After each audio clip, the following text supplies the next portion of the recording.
Hi, I'm Bill Laboon, and I'm here to provide a short explanation of what Polkadot is and how it works. Polkadot consists of a central relay chain which coordinates parachains. These parachains are special-purpose blockchains built for specific tasks. These parachains can be built with a framework called Substrate, allowing developers to easily pick and choose which features they want on their parachain. After the parachains are developed, they are connected to the relay chain, and all of these parachains that are connected to the relay chain can interoperate with each other. Since each of these parachains is specialized for certain tasks, such as social networking or decentralized finance or smart contract execution, they can perform much better for that individual task than a single general-purpose blockchain. Polkadot also includes some other features which allow it to grow and evolve.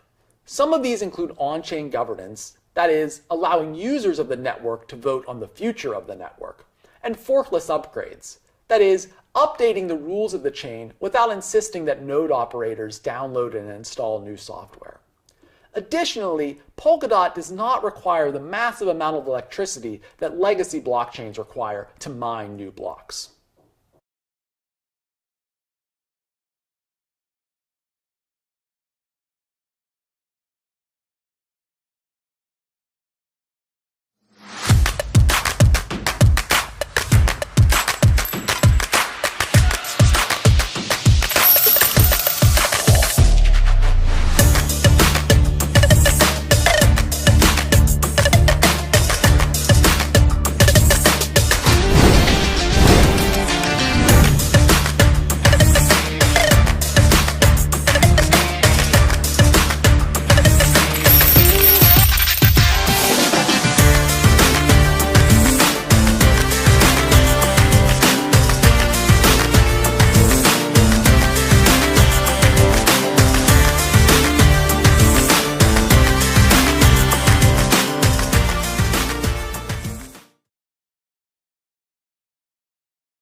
In 2015, Ethereum launched smart contracts and transformed blockchain forever.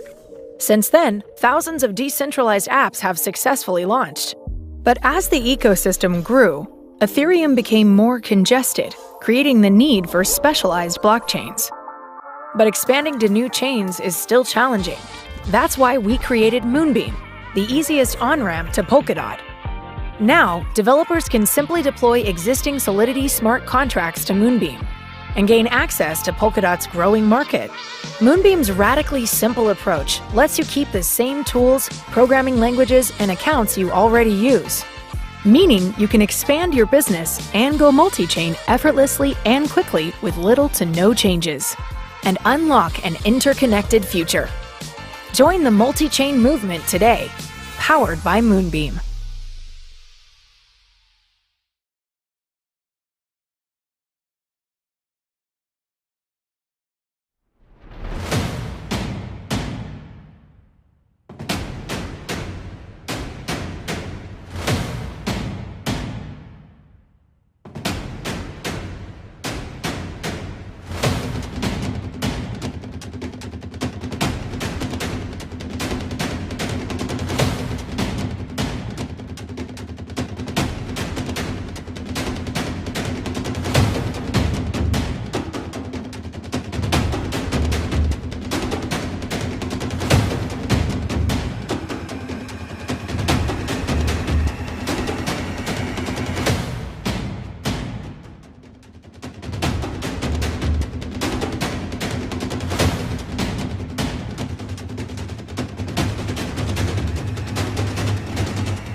Our society generates an ever-growing cloud of data.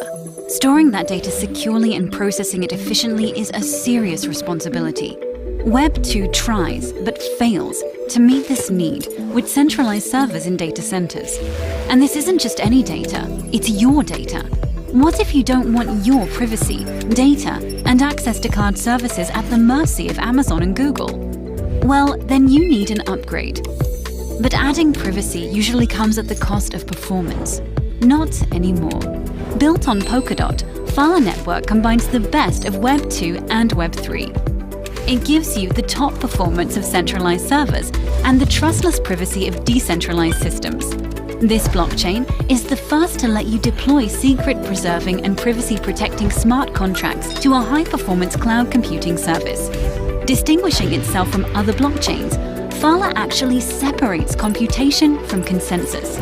Computation runs on a global P2P network of thousands of CPU workers inside privacy-protecting secure enclaves. Through Fala's blockchain, gatekeepers trustlessly validate these workers, assign them jobs, and pay them, guaranteeing maximum security and the privacy of your data. With programs executing on secure hardware, Fala can match the execution speed and performance of Amazon and Alibaba Cloud. And since there's no data center to control, no one will deny you access to crucial computing services. Fala Network, the cloud computing protocol where trust meets performance.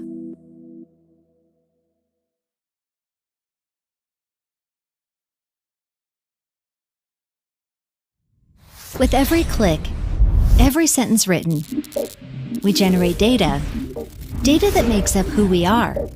Unlike real life, however, our digital selves are fragmented across different networks, making a comprehensive view of a user impossible. Traditional internet captures users' browsing habits. In Web 3, identities are anonymous and fragmented by design to enhance privacy. But that seriously compromises the services we receive.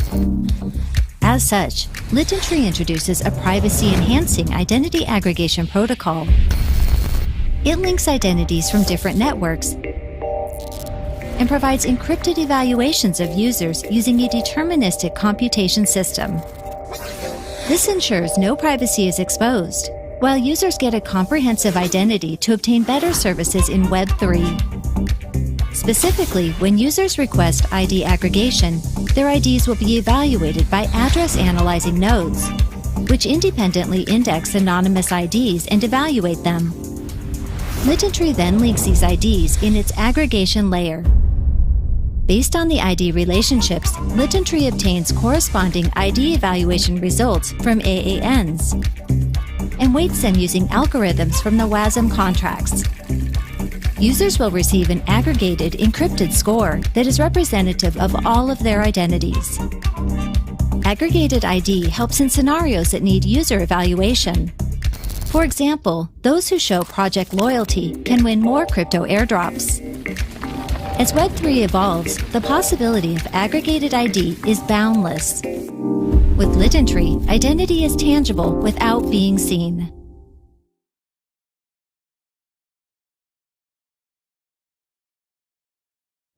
Today, staking has become an integral part of innovation in DeFi. Staking creates consensus for proof-of-stake blockchains, earns yield, captures value, and opens up endless opportunities for the future. However, in such a rapidly evolving Web3 space, staking your liquidity in place can also hold you back. Wouldn't it be amazing if it could flow freely instead? Effortlessly reused and moved across networks, always ready for more yield and opportunities. Enter Bifrost, a new frontier to unlock and manage staked liquidity.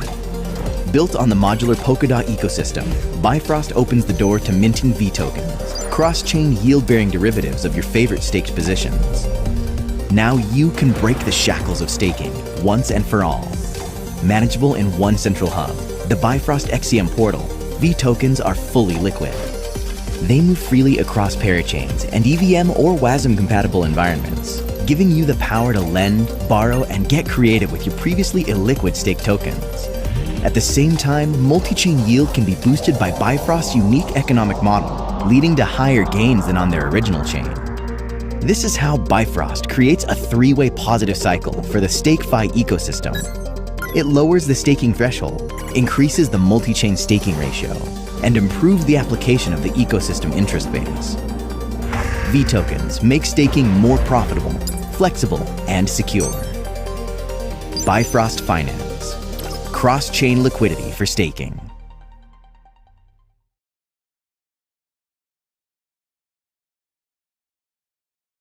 Unique.network is on a mission to bring punks to the people and democratize access to blue-chip assets via refungible token technology, RFT.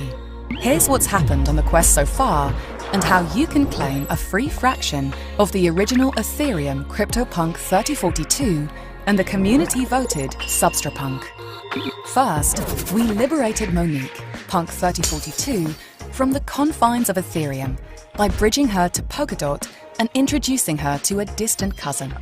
Using our refungible technology, we fractionalized both NFTs and are now giving them away to anyone who registers at unique.network/punk. Once the distribution starts, the registered addresses will receive 2 QTZ and a chest, which is a locked NFT containing your 2 Punk RFTs. The users can then claim the chest that holds the RFTs and view it in their wallet.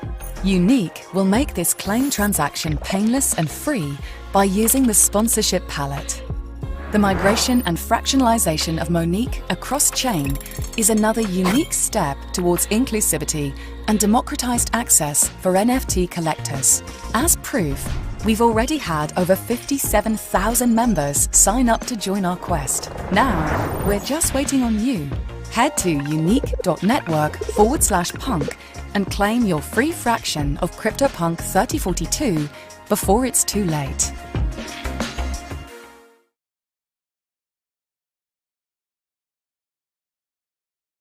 Current Web3 ecosystem stores millions of pieces of on-chain data. How can you make the data work for you in an easy yet meaningful way? Simply start with Web3 Go. Web3 Go is an all-in-one data platform providing rich Web3 data services to users, developers, and project owners. The services include Go Analytics, Go Push, Go ID, built-in communities, and data APIs. Go Analytics is an open data tool providing you with handy dashboards and insights that focus on formatting, visualizing, sharing, and collaboratively analyzing the on-chain data that are generated in multiple blockchains. Go Push is a push notification dApp. It monitors events happening on-chain in real time and automatically pushes customized notifications to your end. A user-oriented module where users can customize the settings of different push rules, and a developer-oriented module where developers can define and create new push rules are included. Go ID is a Web3 identity management and social dApp, which offers you an integrated identity profile dashboard to show your assets, NFT collections, and other on-chain activities. Moreover, it enables the social attributes behind your personal data. Besides, there's a built-in community/DAO feature with which you can exchange ideas, discuss data dashboards, and more. Even more exciting, Web3 Go provides a bounty platform where projects can issue tasks and interact with the community. If you are a developer, you can access rich and semi-automated data APIs and the modular programming on Web3 Go, which you can use to create your dApps with convenience. Joining the Web3 Go ecosystem, you can unlock the true value of data and enjoy the one-stop blockchain data solution. Sign up now and make the Web3 data work for you.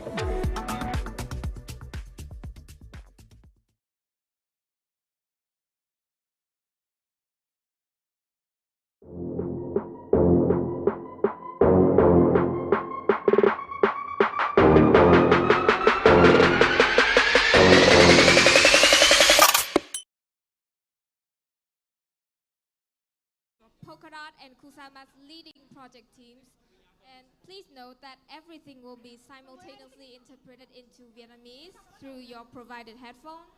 Ở bên trái cái headphone của mọi người thì có nút bật ạ. Mọi người có thể bật nút tai nghe ở bên trái và điều chỉnh volume ở núm bên phải ạ. And if you need support or guidance, just grab a person wearing the organizer tag that is closest to you. Our event is starting shortly, so please find yourself a comfortable seat and get ready for Polkadot's first ever meetup in Vietnam. Sponsors by, thank you. Thank you. Sponsored by Polkadot Event Bounty. DOTinVietnam promises to bring you valuable information as well as networking opportunities with top players in and outside the ecosystem. If anybody cannot attend the event, just don't worry. The event will be live streamed on Subwallet YouTube, Twitter, and Polkadot's Facebook group, so you can watch the whole session at home. And this is the agenda of the event. After the opening speech, we will have a chance to listen to Ms. Helena Wang, Parity Technologies Head of APAC, to share with us the Polkadot ecosystem overview and growth strategy in APAC.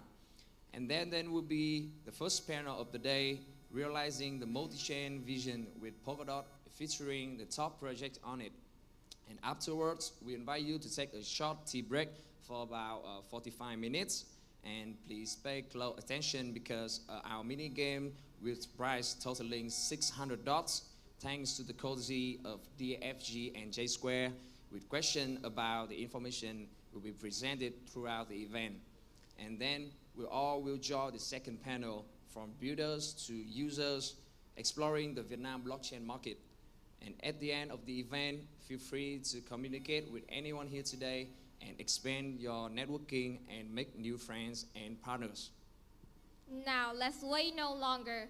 Joining us on stage is a delegate from Subwallet, a leading non-custodial and EVM-compatible wallet in the Polkadot and Kusama ecosystems.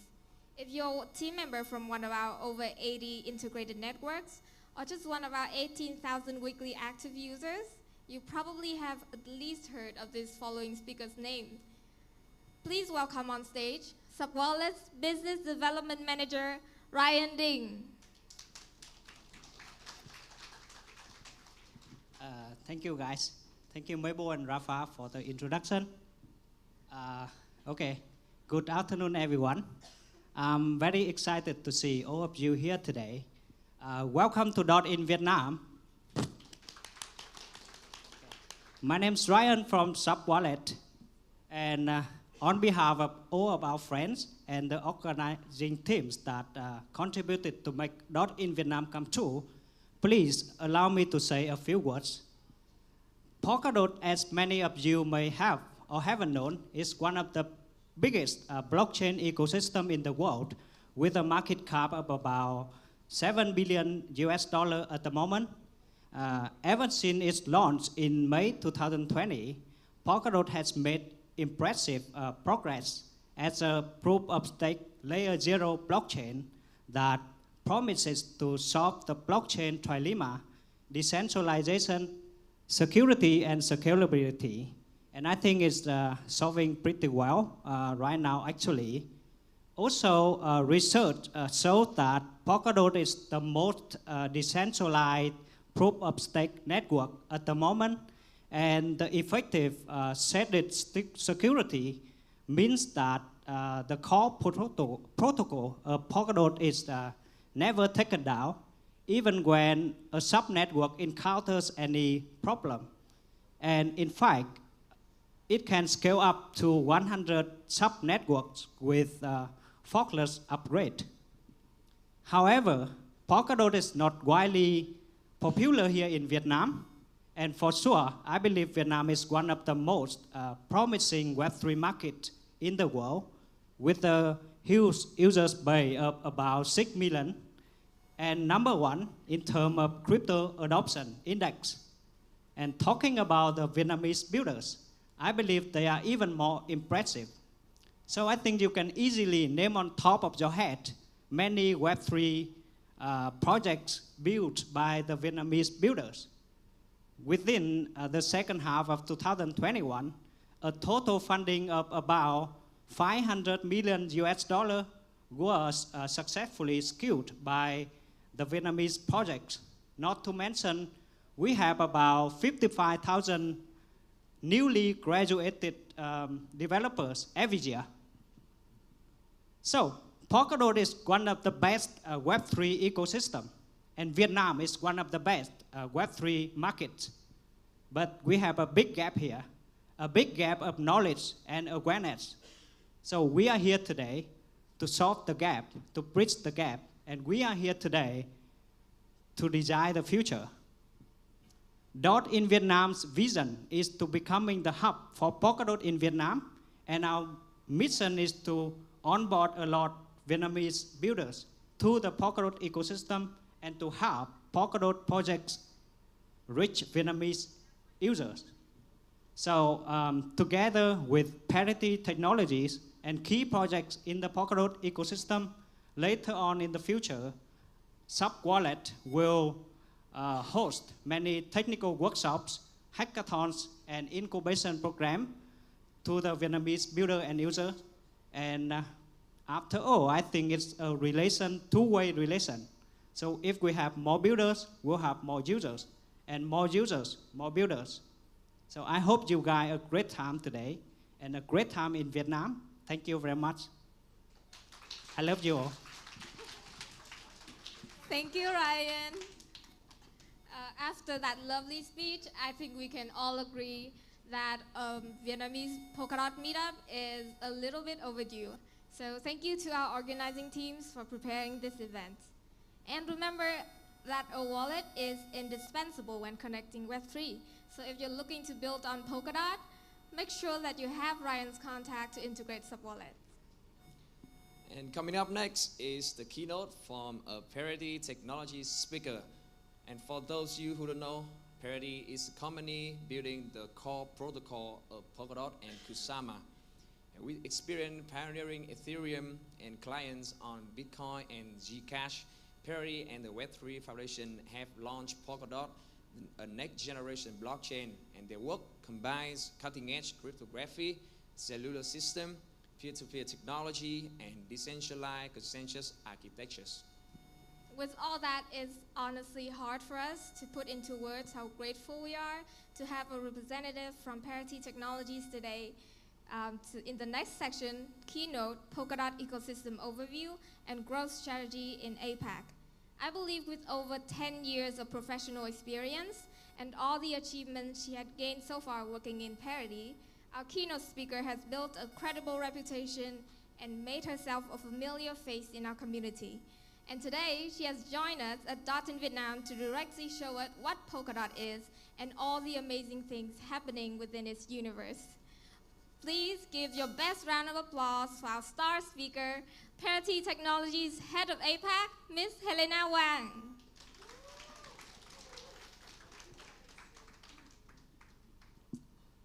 Thank you, Mabel, for all those nice words and building this nice stage for me. All right, so me, living and growing, working in United States for so many years, right? So I already get used to the style being very close to my audience.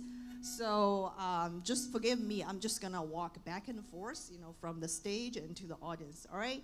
So first of all, let me introduce myself a little bit. My name is Helena. I've been, working for Parity since 2019, and then me and a nimble team of Parity Asia has been focused on developing and growing the Polkadot ecosystems, promoting Polkadot network, and then, growing the network participation. So that's a little about me. And then today's presentation, I'm just gonna talk a little bit about what is Polkadot. And second, let's just give an overview of the Polkadot ecosystem and understand what's the interesting things that has been happening in Polkadot ecosystem, right? As you guys can see that we've been bringing a few Polkadot ecosystem projects together with us for this Vietnamese tour. So you get a chance to talk with them and share their thoughts and experience about Polkadot. And then, at the last section, I just want to talk a little bit about what kind of supports and programs we're providing for builders and developers, all right? So that's a little bit about today's presentation. So, what is Polkadot? I'm gonna just, randomly ask this question from two audience, all right? One probably coming from ecosystem project representative, because you guys has been already in this ecosystem, so you should be, having some understanding of Polkadot. And then one, I'm just gonna randomly pick from local Vietnamese audience, all right? So Maybe, let me think about it. Who is volunteer? Raise your hands. Want to say something about your understanding of Polkadot? All right, come on. Let's be more interactive. All right, VM's audience, I need you to be more interacting to me. Raise your hands. Oh, I see this. All right. So what about, let's pick this gentleman sitting here because, Joe, I know you, right? You've been you're a co-founder of the Fala. You are a developer. That you must have some deep understanding of Polkadot. Let's talk about your understanding of Polkadot. What is a Polkadot in your mind? Yeah, I think Polkadot is. Oh, sure. Yeah. Maybe I think Polkadot is a Web3 protocol, and in this protocol, we can build a lot of things and a lot of application with the Polkadot ecosystem, because Polkadot will be maybe a controller our data bus with the Web3 or with the parachain, right? In Polkadot, we have a lot of slots, and we can plug in a lot of application with the blockchain, and we can transfer the data, our token, with other projects, and we can build a campaign and build a very wonderful world with Web3. Yeah. Awesome. Thank you. Yeah. So I heard some words, right? Parachain, slots. Those might sound, probably brand new to you guys, but of course I'm just gonna expand those basic concepts later in my slides, all right? So I'm gonna pick another audience from local Vietnamese audience. Oh, I have this gentleman. Yes, stand up, introduce yourself. Yeah, okay. Come over to the stage, yeah, come over. Introduce yourself a little bit, let us know who you are, and feel free to, Yeah, hello everyone. Yeah, good afternoon. Yeah, I'm Stefan from Graphic Network. They also network the patching that gonna go into achieve the patching in the future. Huh? Awesome. Yeah, as the developer perspective, I think Polkadot is the most advanced technology in right now, and love to hear that. Thank you. Yeah, Polkadot is the layer 0. That Polkadot connect 100 parachains running on it, and inside the Polkadot is the substrate technology, that blockchain framework, that with high level of performance, flexibility, and robustness. Awesome. Yeah, that Very allows nice developers can do anything. Yeah, and yeah, that's my opinion. Thank you. What's your name again, please? Yeah, I'm Stefan. Right? All right. I'll come to chat with you later, for sure. Anybody want to answer this question? What about that gentleman? Are you guys in the same team or a separate team? All right, come over. Because I noticed you're wearing this very original Polkadot t-shirt, so that means you must be involved in Polkadot at an early stage, right? So come up. Come to the center of the stage. Don't be shy. Let everybody see your face. Yeah, I'm so shy. You're so shy? All right. Why didn't you tell us who you are and what do you do now? Yeah. Hello, everyone. I'm Jung. So I'm developer for at scale technology. We are developing the payment protocol in substrate, and we target to deploy it to Polkadot. Okay, awesome. All right. So tell us where you get this nice Polkadot t-shirt, because this is a very original design. Yeah, I got this t-shirt in the hackathon APAC. Oh, APAC hackathon? In what year? In last year. Last year? Yeah. Is it 2021? Yeah, in 2021. Oh, that might be the hackathon that I organize and host, right? Yeah. If I don't remember wrong. Yeah. Is that right? Is this hosted I by? still remember the Uban. Is this hosted by One Block? No. No, it's organized by.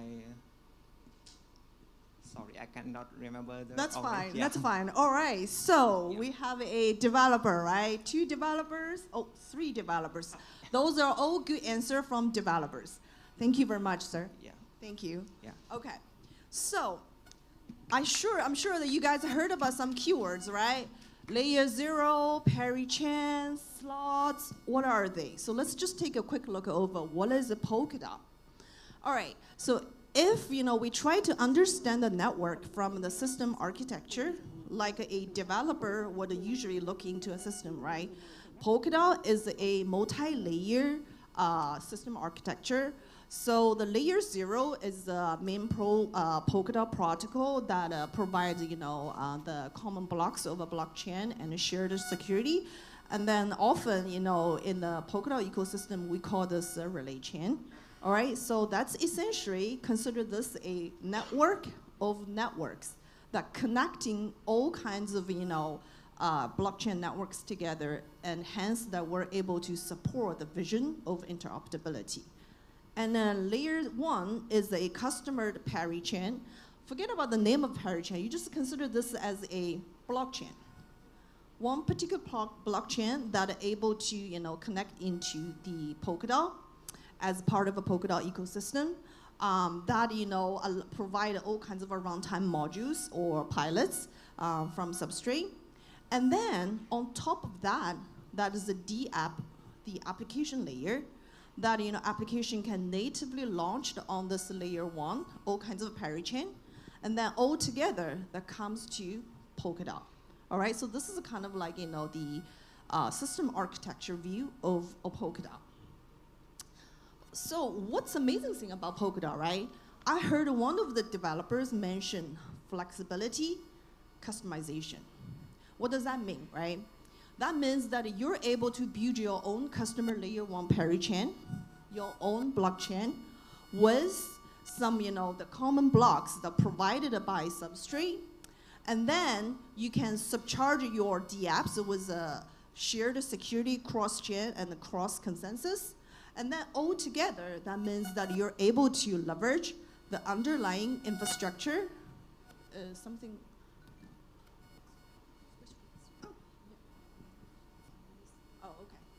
underlying infrastructure, tooling, APIs, and wallets. So that means Polkadot has built a kind of all-in-one system solutions for you guys, developers, to launch your own stuff, launch your own chain, build your own applications. All right. So then why, build on a customized chain? Like why customization matters so much? I think as developer, if you have some, decent understanding of this blockchain as an industry, right, you may kind of like realize there's a problem that right now, it's easy to launch an application, but your application would be very much limited by the potential by the underlying blockchain. Why? Because this blockchain has already provided a certain structure or framework. If you want to run outside of this framework, what do? You don't have a good solution. You either fork a, let's say, Ethereum chain and build your own chain, and then build your own application on top of it, or you just have to go with it, right? So what's a good solution? Polkadot is a good solution. Polkadot allow you as a developer to customize your blockchain, and then also customize your application on top of the customized blockchain. That is the customization we're talking about, okay? So again, remember, one size will fit none, all right? You have to build your own blockchain and then have your own application, hence that you're able to really maximize your potential. So then comes to the key feature of interoperability of a Polkadot. I'm sure that whoever knows Polkadot, you probably already heard about this interoperability, right? Because we all know that a blockchain has its problem, that each blockchain runs on its own, and it creates kind of the isolation. So how do we do that? We want to somehow connect them, and interoperability is a key feature that Polkadot is providing, and that's also the ultimate vision of Polkadot. All right. So then interoperability means what? Is this just a simple, the asset swapping over chains through some simple bridge technology? No, because we all know that, this is something that, has been proved repeatedly that are not working very well, right? From the security perspective. So we're actually offering the full capacity of the interoperability. That means you are exchanging the assets, you're swapping all kinds of information. That includes transaction details, and then the messages, which is the interoperability of full capacity, all right? So then a couple other key features. I just want to speed up a little bit because I do aware that I only have 20 minutes, right?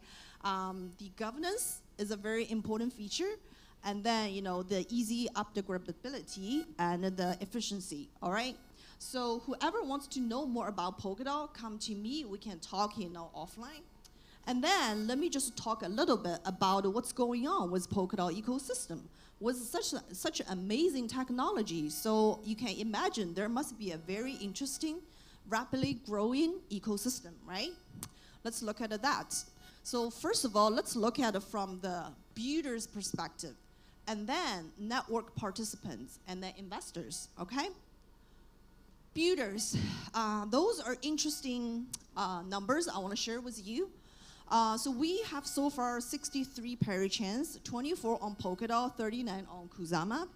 And then this number has been growing very rapidly. And we have built, around over 300 unique palettes in Substrate, which are all kinds of functionality modules that you can plug in and play.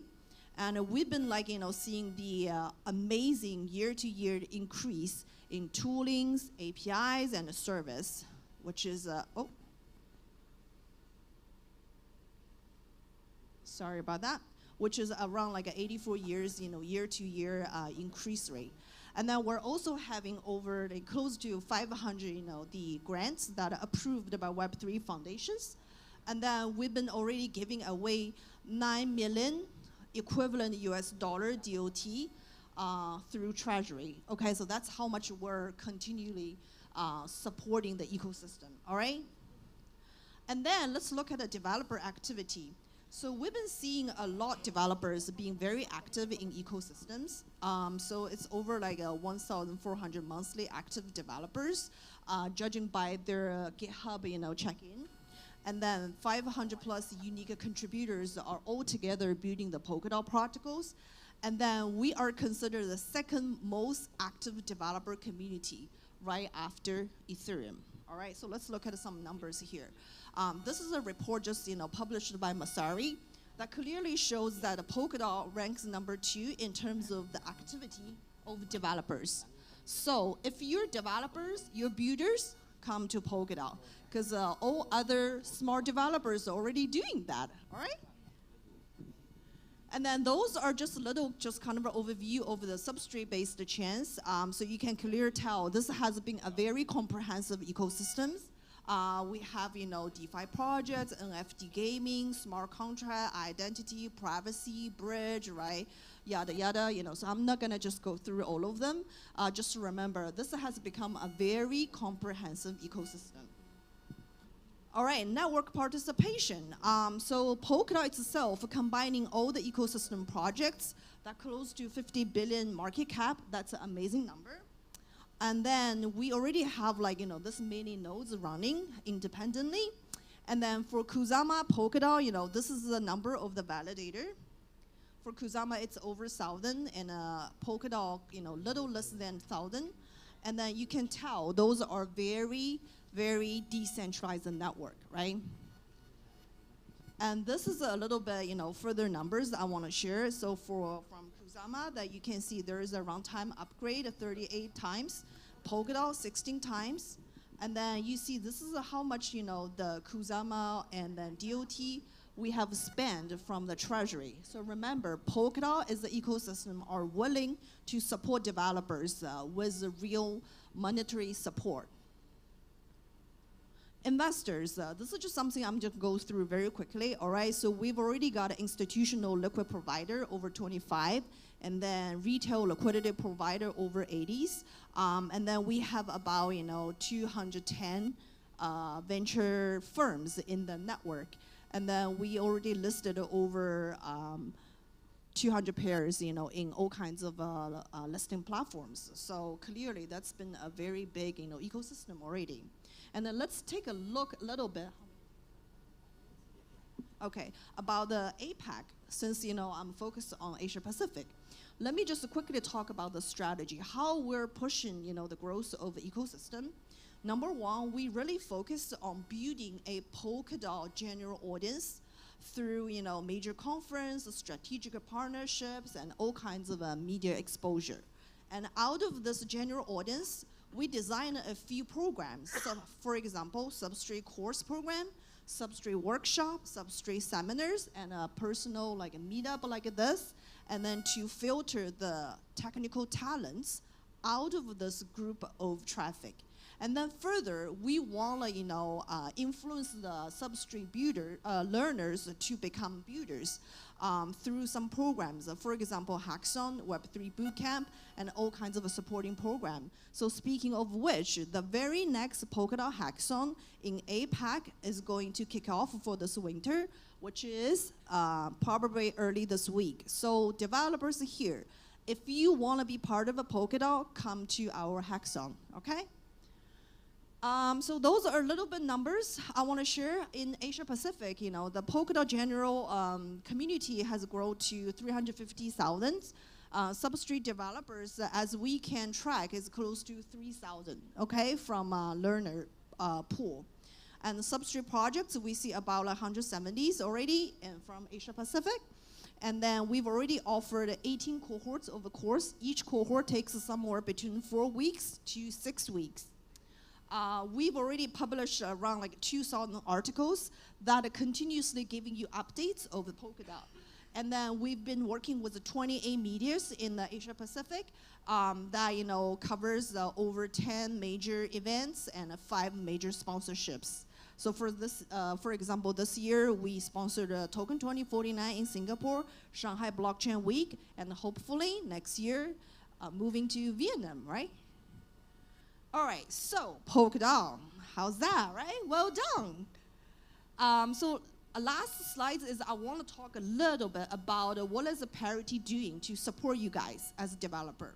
So as a developer, often you want to kickstart your business. You may want to have some financial support, right? Polkadot and Parity is here to support you with real money. We have Web3 grant program. If you guys want to know more about program, scan this QR code, all right? And then we also have the Polkadot Kusama Treasury. You can submit your proposal, and if your proposal is approved, we're gonna deliver some DOT and the Kusama for you to build your business. We also have a bounty and a tipping program. I'm not gonna get into too much details. If you guys want to know more about it, come to talk with me, all right?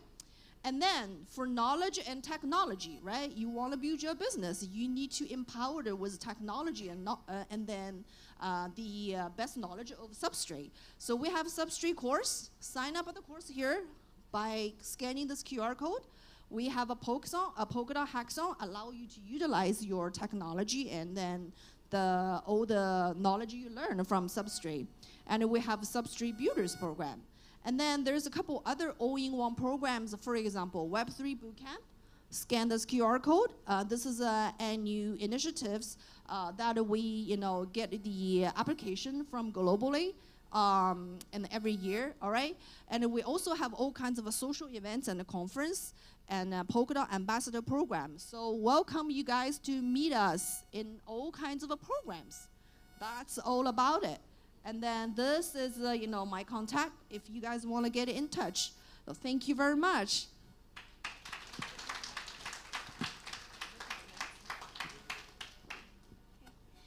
Thank you, Helena, for your key insights. I'm certain that everyone in the venue is very excited right now to hear about Polkadot's architecture, its wide range of builders and ventures, and we are very hopeful toward its future plan, especially in APAC markets.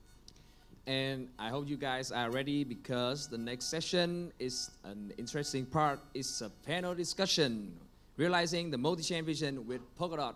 And with this part, we would love to invite representatives from Moonbeam Network, Ashtar Network, Bit.country and Metaverse.network, Fala network, Unique network, Latency, and last but not least, Cumulus Encrypt Storage System, as known as SAS, to join the panel discussion with us today. And coming back as host of this important panel discussion is none other, Ms. Helena Wang. Please pay close attention to this panel discussion because there will be a mini game about this later in the tea break. All right, so my guests, come over to the stage. All right, yeah. So while our guests are getting into seated, I just want to tell you a little bit, so I've been just kind of, going through some numbers and stats about Polkadot and the Polkadot ecosystem, right? So now, let's give the stage time back to those representatives of the Polkadot ecosystem projects. And let's listen to them and let them share their experience and, expertise about Polkadot, all right? So, this gentleman, would you mind to change the seat to here? Sorry about that.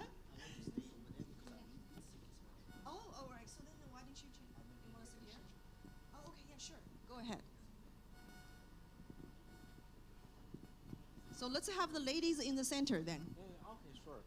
Okay. So I'll sit here. It's okay. Yeah.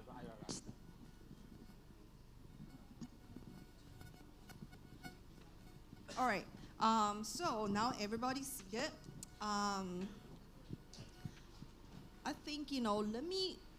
What about let's introduce my guests, and then maybe we can have this panel in this way. That, we have more popping out. Awesome, guys. Hey, people from screen, why didn't you wave your hands? That's interesting interaction, huh? So now you guys can see we have 1, 2, 3, 4, 7 guests, all right? So I'm just gonna, introduce you guys, and then when I come to your name, why didn't you just either wave your hand or stand up? And then use 1 or 2 sentences to introduce yourself. Let us know who you are, what are you doing, how you end up in Web3, right? Just a little bit about yourself. And then we're gonna get into the discussed questions. And then for each question, since we have so many guests here, so maybe we're just gonna ask 1 or 2 representatives to answer this question. All right, so everybody gets equal amount of the stage time, and then we're not gonna run over schedule. All right, so first of all, let's have Francisco Agosti, Head of Ecosystem Development and Moonbeam Network. Do we have this gentleman? Wave your hand. Yeah, I'm here on the screen. Hi, Francisco, how are you? Why don't you introduce yourself a little bit to our audience? Yeah, and first of all, thank you for having me. The event looks great over there. Too bad I couldn't make it in person. So my name is Francisco. I help out with ecosystem development at Moonbeam. Which basically means just trying to grow the network with more teams building on Moonbeam. I've been working on the project for around 2 years now, and happy to be here. Awesome. All right, so the very next guest is Hong Kim, CTO of All Star Network. Hong, wave your hand and say hi to our audience and introduce yourself. Glad to be here. Thank you so much. The venue looks amazing. I wish I could have been there. Going to Vietnam is definitely on my bucket list. Sadly, I couldn't because got a little bit of cold here. So I am the Chief Technology Officer, but also the Chief Entertainment Officer of All-Star Network. I do all the fun stuff, and basically means I just think about what blockchain should be doing and what our network should be doing, and tell everyone to make that stuff. The third guest is Justin Fan, co-founder and CEO of the Bit.country and the Metaverse Network. Justin, say hi to us. And I heard you're Vietnamese, right? So why didn't you say hi in Vietnamese? Yeah, hello everyone. Xin chào tất cả mọi người. Good evening from New Zealand. I wish I can be there. But I think there's a lot of events going on, with Bit.country. So my pleasure to be here to represent Bit.country and Metaverse Network. So I've been with Bit.country. I'm a co-founder, so since day one. There's a lot of going on. I've been transforming from the CTO, building the blockchains, moving to the CEO position. So yeah, that's on my daily basis is basically all of the daily operation and also overseeing the whole technical development as well. So yeah, pleasure to be here. Xin chào tất cả mọi người. Awesome, thank you, Justin. Yeah, we all heard wonderful things about you guys start selling land today, right? How was it? Yeah? Well, yeah, we sold out with things like 5 minutes, so that was really pretty good. Right. Okay, cool. So let's move on Yes. to the guests, on the stage here. So we have Joe Wang, network. You wanna, yeah. Sorry, I have the microphone. Yeah. Zhe Wang from File Network. Yeah. Very, very happy to come to Vietnam because I have said there are a lot of developers and a lot of users in Vietnam. And File Network will be a Web3 cloud computing platform. And we have a lot of trust computing unit in the File Network, and we can supply a very similar with AWS service. So if you want to build anything yourself and any application, you also can use File Network. And File Network will be a parachain with Kusama and Dot. So very happy to join this panel. Yeah. Awesome, thank you, Jer. And then let's welcome this beautiful lady, Charu Ses, CMO of Unique Network. Charu? Yes. Hi, thanks, Elena. Hi, everyone. Very happy to be here and to meet with this amazing community. I am Charu, the CMO of Unique Network. Unique Network provides the infrastructure for anyone to build their own NFT marketplace, games, or dApps. What we believe is when the NFTs or real-life assets will be tokenized, the NFTs will need much more capabilities. So we are building for those use cases, including capabilities like nesting, fractionalization, composability, and much more, which we'll talk about later. And the good news is for all you developers, you don't need to know blockchain, you don't need to know Solidity. We have JavaScript SDKs, so join us. And if you're here, don't forget to claim your POAP for DOTinVietnam. It's on our booth. Thank you. All right, thank you, Charu. And then the very next lady, Jessie Dai, co-founder and COO of SES, also known as Cumulus Encrypted Storage System. Jessie, say hi to everybody. Hello, everyone. My name is Jessie, co-founder of SES. It's a pleasure to meet everyone here in Hyundai. Nice to meet you guys. So I joined this blockchain field since 2014, which is a bit quite early, So as a personal investor, I have been in this field for long.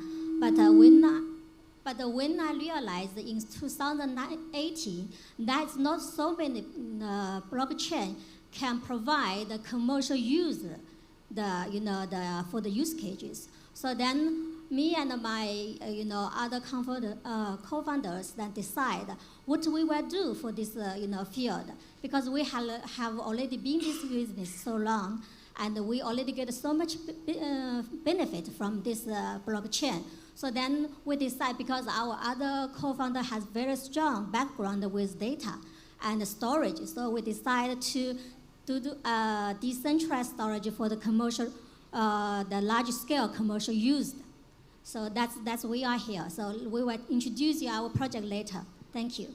Thank you, Jessie. All right, so very last guest, Rami Prathi, community lead of LittenTree. Rami. Yeah.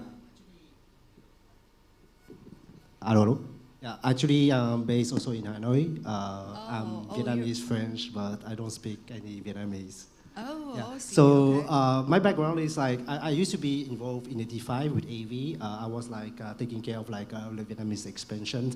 Then after the DeFi servers run out of stream, I moved to Web3. So now I'm working with the LittenTree in a Web3. And what we are doing in LithiumTree Web3, we are doing aggregate identity on chain. So what this means is like we are linking your identity through your on-chain data from Web2 and Web3.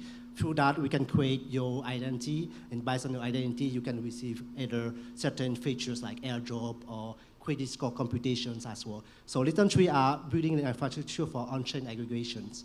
And we are working closely with Polkadot ecosystem since we are on Kusama and APAC. We've been like there for like years already, and we want to work more with like our partners, Moonbeam, Ikala, Unique Network to develop more products based on our identity aggregations. All right, thank you, my guests. All right, so I think, we're just gonna get into the very next one question. Let every project introduce their project a little bit, all right? So let's just start from Moonbeam. So Francisco, why didn't you get started? Tell us a little bit about Moonbeam. Yeah, sure. So basically, with Moonbeam is an EVM compatible parachain on Polkadot, obviously, that specializes in cross-chain use cases. So I think when we started out, we saw an opportunity to leverage a lot of the innovations that Polkadot was putting forth in terms of interoperability and new things, right, compared to other ecosystems. But we did see an opportunity to kind of leverage the adoption that the Ethereum network has as well, right? Since we realized that while Polkadot is doing all these new things, it wasn't going to be the easiest for developers to on-ramp into this new ecosystem. Whereas Ethereum, they just had like a lot of adoption that had built out over several years. So I think our objective starting out was to try to leverage that adoption and merge that with a lot of the technology that Polkadot is offering, which we think is quite powerful. So that was our original goal, and I think for the most part we've accomplished that. And now we're shifting more into these cross-chain use cases I mentioned, since I think it's difficult to argue now that there aren't just like many blockchains today in Web3. So I think for us, we really want to think about how these blockchains will communicate with each other, which is also the premise of Polkadot, right? But the reality is that there's many blockchains outside of Polkadot where there's a lot of activity. So we're thinking of how Moonbeam can cater towards those blockchains as well. And I think we think in turn, all these native cross-chain use cases are going to fix a lot of the problems in Web3, like fragmentation, user experience, which I can get into later on. But yeah, given that we're part of Polkadot, we get that like inherent capability of being interoperable. So yeah, I think that's kind of the main differentiator for Moonbeam, and we're going to continue to work on a lot of these things. All right, thank you, Francisco. So I think, as the smart contract platform service provider, right? We have All-Star Network, can talk a little bit about your product, your projects. So Hon, you want to get started? Yeah, thank you so much. So what is All-Star Network? We are a smart contract platform, but we call ourselves the Innovation Hub. So what does this mean? We support both EVM and WebAssembly smart contract engine for All-Star Network, meaning that developers not only can deploy smart contracts using Solidity, like most of the EVM-based apps, but you can also use other languages that compiles down into WebAssembly to build your dApps. This includes Rust, AssemblyScript, and not officially supported yet, but hypothetically can also use C++, Go, or pretty much any language that can compile down into WebAssembly, and just it implements the WebAssembly system interface. And this is quite powerful because we aim to break the language barrier. And this is where the innovation part comes in.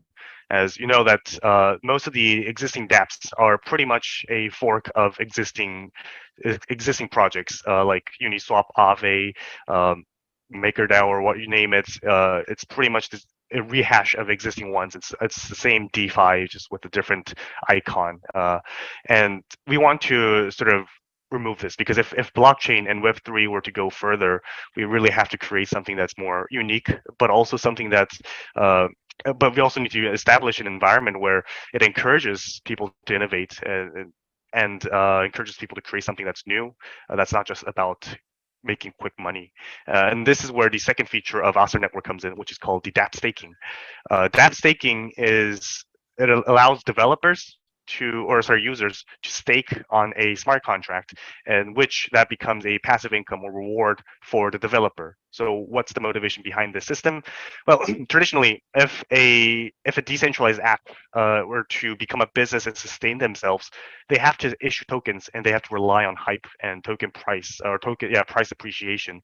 And this means that your project is inherently limited by the token economics, not based on the actual use case that the users are experiencing. So we want to remove this by allowing the community to directly support the project that they feel like has a future or something that provides a valuable use case to them, regardless of token price. So developers can create any use cases using any language they want, without the burden of trying to pump their token prices. And for existing ecosystem projects like those on EVM, how can we make them interoperate with the WASM environment, which uses a different language and different topology?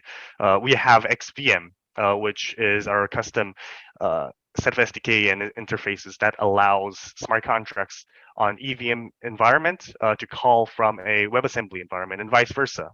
So this way, no dApps are left out. And ultimately, what we want to create is a society where people are incentivized for their ideas and their innovation. We want to create not just a creative economy, but the start of an innovation economy through Web3 and through Aster Network. And that's it. Thank you. Thank you, Hong. All right, so let's move to the middle country. An interesting project of metaverse, right, from Polkadot ecosystem. Justin, stage is yours. Well, I guess it's like, as I mentioned before, like BitCountry and Metaverse Network, right? Name itself is already clicked, I guess. But yeah, I think we are like the metaverse as service platforms. So yeah, I think it's basically what we do is we provide the full set of features, not only the virtual world, but also like the complete build of the whole economies, the lands, NFT, and the marketplace. Everything's like the full set of like the machine economy to help any individual, any influencer, any community, and any brand to launch the metaverse within 12 seconds. All right. So if you can look at the DOTinVietnam metaverse that created by BitCountry, that is the similar metaverse that we can build with things about 1 week. Okay. So but yeah, I think that's really interesting. Like the models it's quite a bit innovative. If you know that the popular projects like Decentraland or the Sandbox. So basically, BitCountry and Metaverse Network allow you to deploy your own version of the Decentraland and the Sandbox.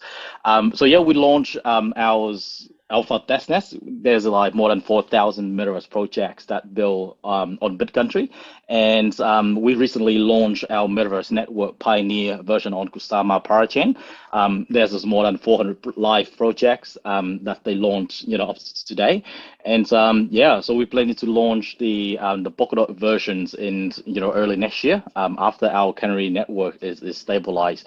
So I think with innovations that we're building, there's a lot of, when we decide to build our own blockchain, we did a lot of research, what's the best blockchains and what's our vision. So I think our vision is the multi-chain metaverse for the metaverse and games. So by saying that is, I think we was really impressed with the Polkadot visions that's about like internet blockchain. So basically we can interoperable with any kind of like a parachain, not only inside our ecosystem, but also outside as well.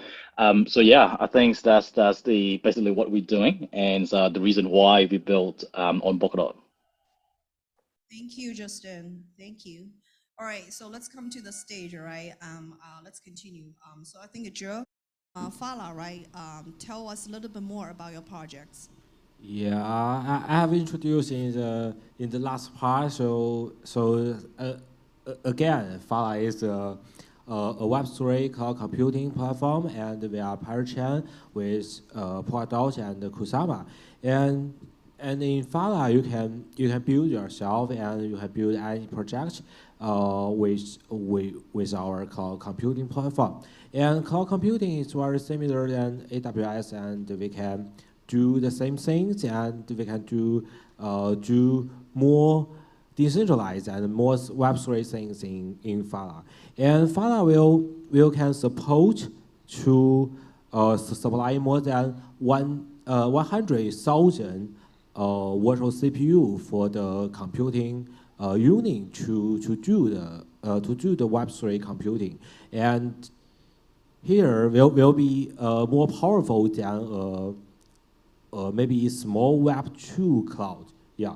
And we have a very special product named Fat Contract. Fat Contract can use a smart contract to connect to the internet directly. So you can build your own decentralized application with smart contracts and with Fat Contracts, and use these smart contracts, you can connect to other service or other device directly with internet. So that will be the things Fala do, yeah.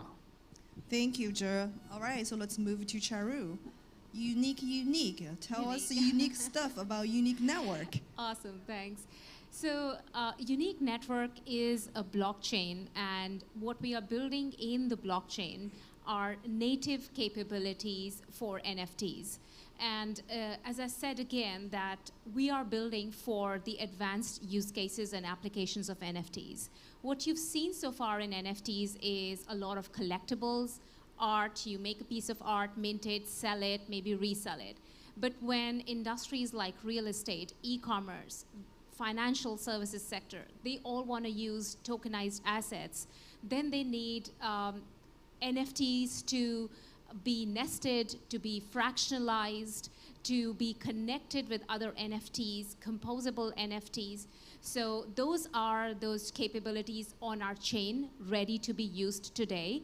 And some of the other features are sponsorship of transaction fee, scheduling of transactions. So if you are a developer or an enterprise user and are looking to build an NFT-based application, you can now use our SDKs to include all of these features in your app. So now you can do much more powerful and mainstream stuff with your NFTs. The other very big focus for us is mass adoption, and we are enabling that in two ways. One is, as I said earlier, our SDKs for developers are not in Solidity, not for Rust developers, it's for any JavaScript developer. So if you're not into blockchain yet, you're a developer, just participate in one of our upcoming hackathons, join our developer group, or just reach out to me and you can really start building NFT dApps. The second thing that we are trying our best to do is, from a mass adoption perspective, is sponsorship of transaction fee. So as a developer, using our sponsorship palette, you can sponsor the transaction fee for the end user. So your end users, gamers, or app users do not have to worry about crypto wallets. And we are trying to do that, demonstrate that with the PO app today for DOTinVietnam. So we'll talk more about that. So those are the two main things. The third thing, which is very important for enterprise users, is sustainability. ETH 2.0 has done a great job by reducing carbon dioxide emissions, but we are millions of times more efficient than even ETH 2.0. So carbon dioxide that you emit in the exhale of one breath is the carbon emission for your NFT on Unique. That's just so little. So those are the things we are focused on, and I'll talk more about use cases later. Thank you. Thank you, Charu. Yeah, very nice summary. I heard you guys prepared some NFTs for our audience. Is that the case? Yeah. All right, so you guys hear that, right? Don't forget to claim that. Thank you, Charu. All right, so now let's move the stage to Jessie. Jessie, tell us about SES. Okay, as I said, the SES is decentralized storage in the cloud storage network.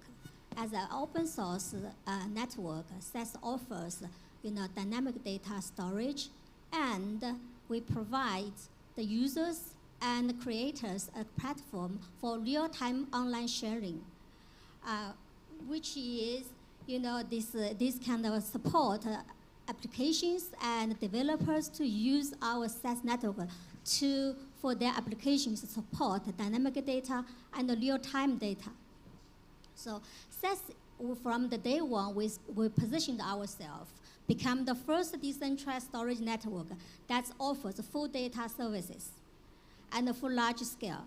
SaaS also adopted multiple mechanicals and innovation technologies to ensure the integrity, security, traceability, and the privacy of data. The efficiency, security, and the scalability, the network is the key infrastructure for the Web3 in the future. And we believe none of the one single technology can solve the problem for the industry. And we believe the system architecture and the coding and the functionality design is we have to put this all together to launch the one ecosystem or launch the network to serve all the ecosystem, especially for the developers and the use cases. And in the decentralized storage track, everyone, if you use the decentralized, we can see the problem we are facing now. Actually, this is the industry pinpoint we are facing. One is data assurance and the data high availability. And second is fast data retrieval and data return. Third is efficiency smart space management for entire network. Three is the support to full commercial use cases, for the network. So these 4 points is actually all the developers facing we couldn't solve right now. And right now, all the decentralized storage protocol couldn't have a very good solution to solve this problem yet. And SaaS is aiming to solve by the time, SaaS aiming to solve this problem one by one, step by step.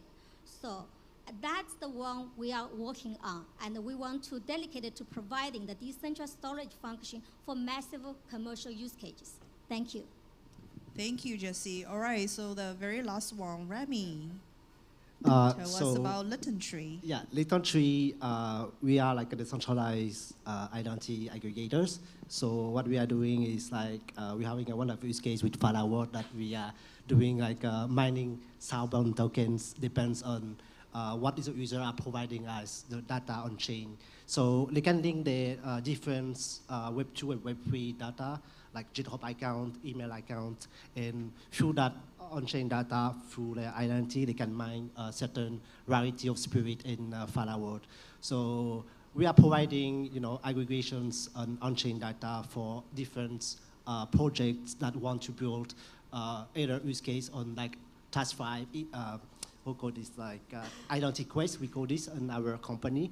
It means that you provide certain amounts of data and then you receive incentive. So we're having this identity hub that is a work in progress. We're gonna be released next year.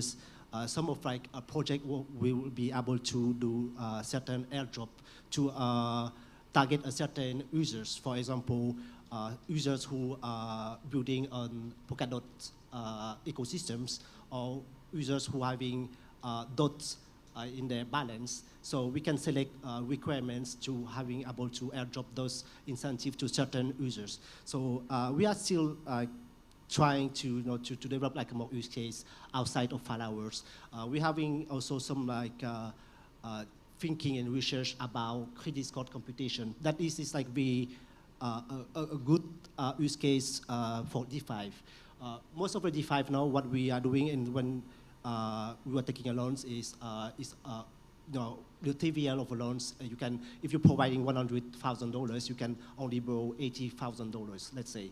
So it's uncollateralized loans. So through credit score computations, certain people who are having a good score through their on-chain data, history data, either Web2 and Web3, they can get better loans or better incentive when it's coming to doing the DeFi features like in Moonbeam or Icala or other ecosystems.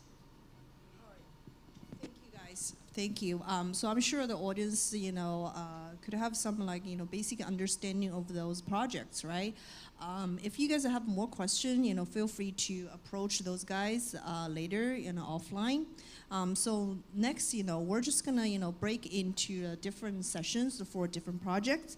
So first, we're gonna, ask one question for the guests from online. So you guys are all kind of, either having a smart contract service platform or you have this functionality layer to support developers. So why don't we just, talk a little bit from this, the perspective of the layer one ecosystem development. All right, Justin, Hong, and Francisco, stage is yours. Who do you want to get started? Maybe Francisco? Yeah, sure. So yeah, I mean, for us, supporting developers is essential, obviously, since at the end of the day, we're a developer-centric platform. So there's different ways that we do that in terms of supporting builders on Moonbeam. I think for one, tech support is pretty important, and we take a lot of pride in our developer relations team. So they're a dedicated team to help developers on Moonbeam in case they run into any issues or they need help troubleshooting, and they're just always available in case they need help. There's marketing initiatives that we do with teams to help them get more visibility within the Moonbeam and Polkadot ecosystem. The foundation also runs a grants program that helps subsidize the development cost of teams that are looking to bootstrap their project. There's an ecosystem fund run by Arrington Capital in case teams on Moonbeam are looking to raise funds. And then there's also ecosystem development support, right? So we've seen that a lot of the successful projects on Moonbeam have been effective at collaborations within the ecosystem, right? And we've come to find that DeFi and with NFTs and GameFi, a lot of these segments are starting to become cross-cutting, right? So the ability for these projects to have a platform to engage with each other and to collaborate with each other, I think is important to build a healthy ecosystem. And yeah, I'd also like to highlight that I think at Moonbeam, we really tried to focus on where Web3 is heading and how it's been evolving. And I alluded to this earlier, right? That I think in the past years, we've seen this kind of rise of multi-chain, where there's been a lot of traction with many different L1s. And I think that made sense at the time, right? Projects wanted access to new ecosystems, to new assets, to new users. So essentially what they did was just copy paste their protocol onto many different EVM environments and different L1s. I think in hindsight, the biggest drawback from that approach that we've observed is fragmentation, right? Because when you deploy a given set of smart contracts to a chain, they're pretty much confined to that chain, right? They're not capable of communicating with other instances of their deployment on other chains.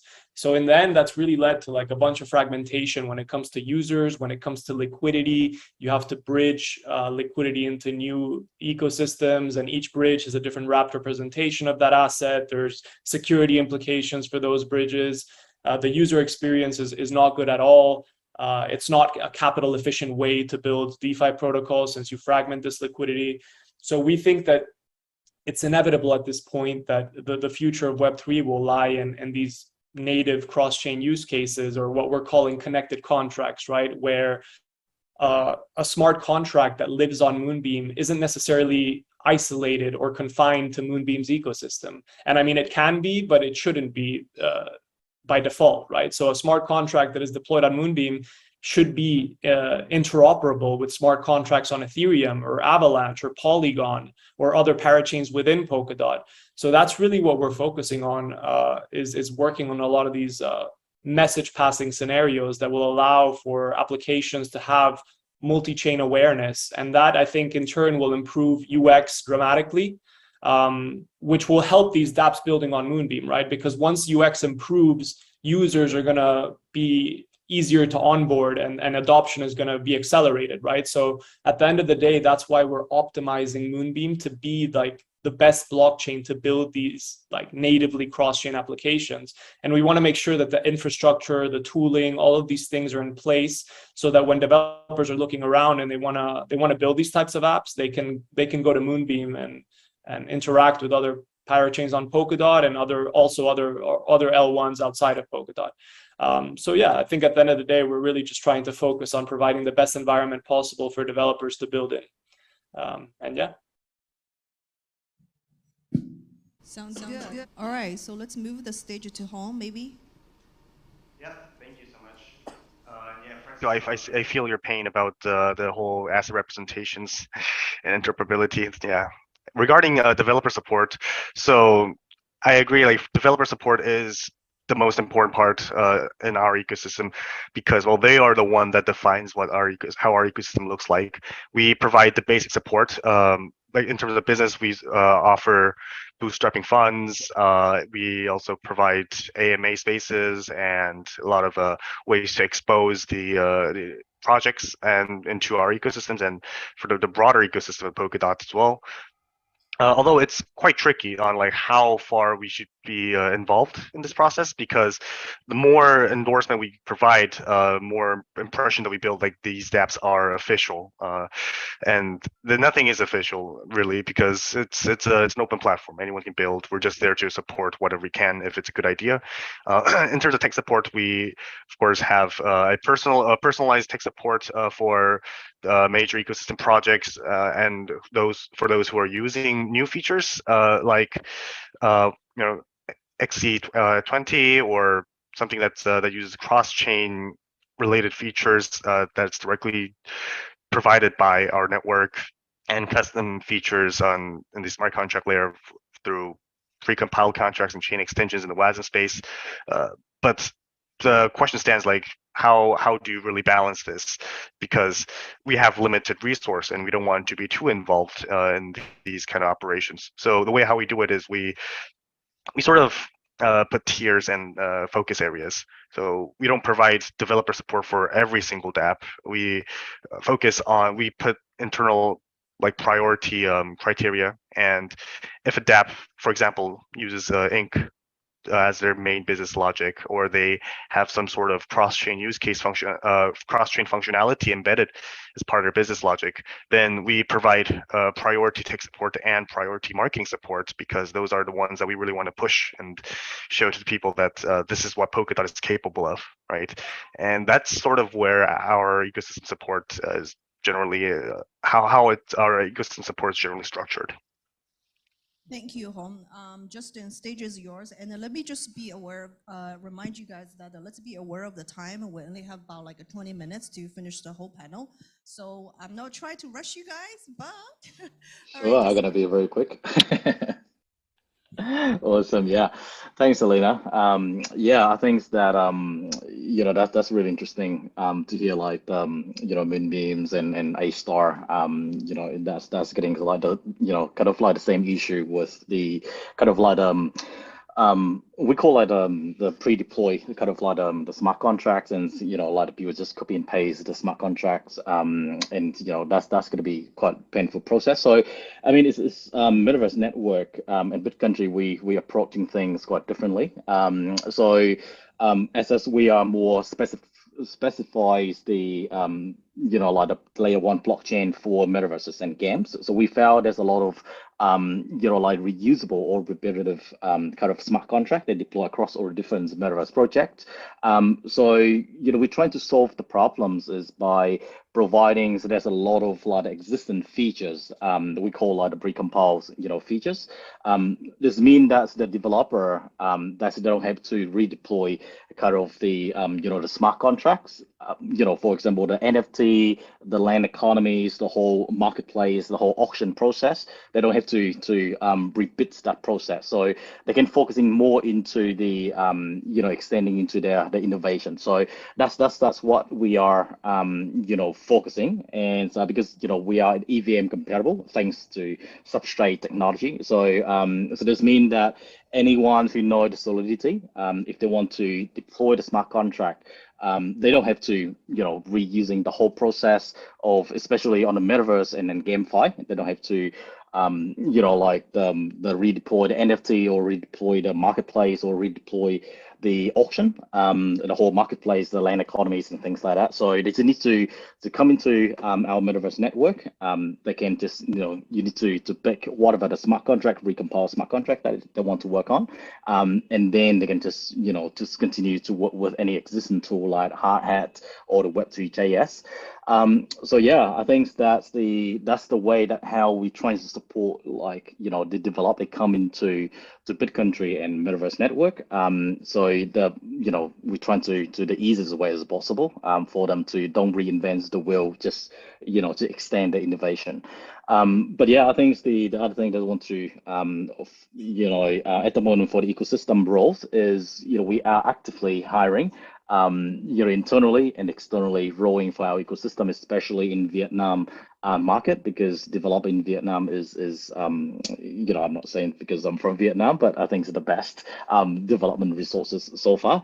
But yeah, I mean, that's what we are looking for, the developer to join our teams, and also the developer who want to join our ecosystem. They're the grants, the development process that we can talk to. But yeah, that's pretty much how we're supporting the smart contract and how we can think it of developments and developer support.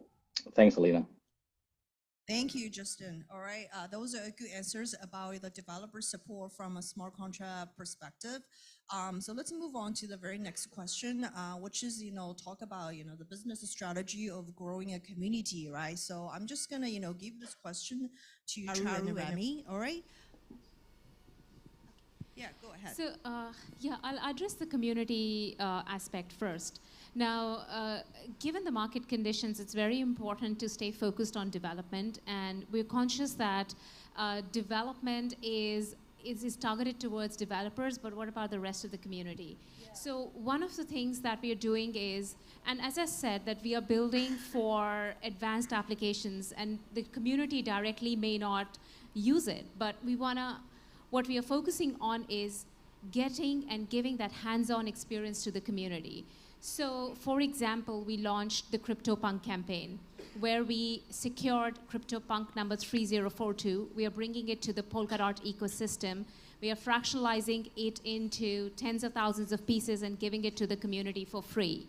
Now, through that, the community is engaging and participating and experiencing shared ownership of premium digital assets, which is of massive application in real estate and private equity and so on.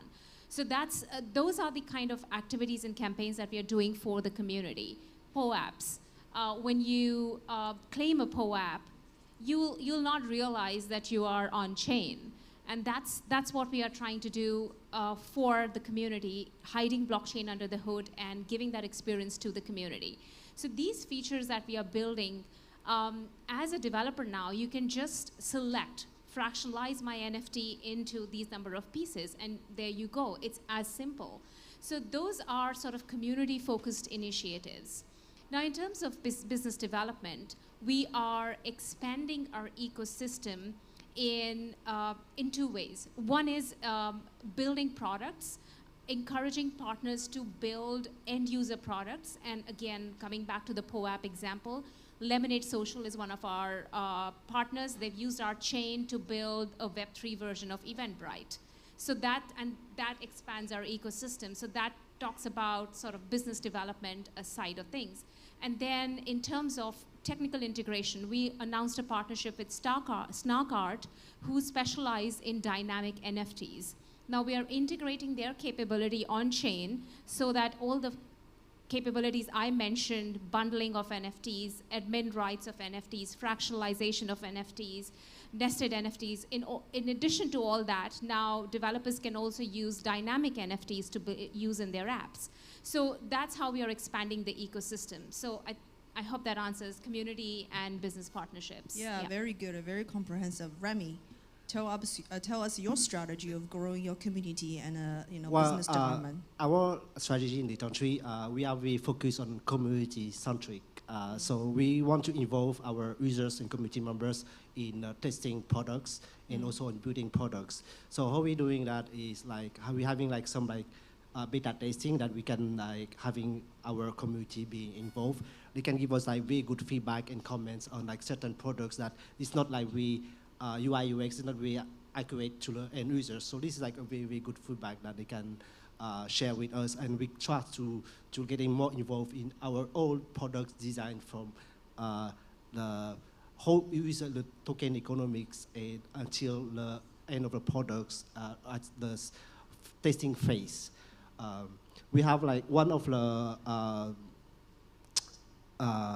example that we did was with Polkadot, with Polkadot.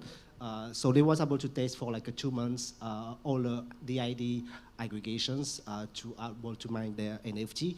And on marketing strategy, we want also to having more workshop in educational contents, educational workshop with our partners from Polkadot ecosystems. So it's why I've been like talking to Parity, to Eric from Parity as well, to get us more involved in like some of the side events. We've been to Token 2049. We was able to talk to some of our community members and to share their, their worry about the products, and also their worry about the Web3 ecosystem, how is going, and what is the opportunity to build on Web3. We try to open communications between our community and our developers. So the developers, often they are very difficult to understand all the technical term and everything. So we try to making easier to our community to understand what we are building. Because if we're giving them all the technical term, they're not understanding what we are building. So we are trying to facilitate the educational contents. On terms of partnership, we're having like some of like partners that we are open the XM implementation, XM channel, to able to share cross-chain data with Moonbeam and different partners. So those is still like the early stage. We didn't have yet any use case products that we want to develop, but we are working with the community to try to understand what they're looking for, and when they are looking to Moonbeam, what kind of products they are looking, what kind of products they want to have with Ikala. So we try to listen to the community and to build around the community. Awesome, awesome. All right, okay. So let's move to the very last questions. That is for Fala and Assess. You guys are both, providing the infrastructure solutions for Web3, right? So stage is yours, Joe. You want to talk about, the infrastructure solution service provider from a privacy perspective? Yeah, but privacy it will be a very important part of the Web3 computer, and I think being a computer we have a lot of parts. Maybe the first part will be the computing part, and the second will be maybe storage and bus and input and output this device. So file network will be only focused on the computing part, and with our product fact contracts, and we can use contracts to connect to other device by internet.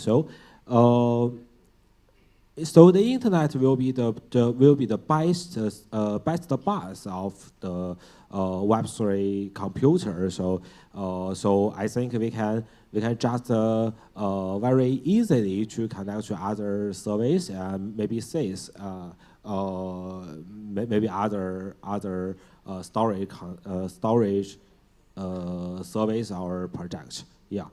So the time is a little over, so I just introduced very shortly. Yeah. Sure. Yeah. But audience, if you guys have any question, about Fala, do remember to approach this gentleman, and then you guys can share more. All right. So let's move to the very last guest, Jessie. Tell us, the what's going on with SES.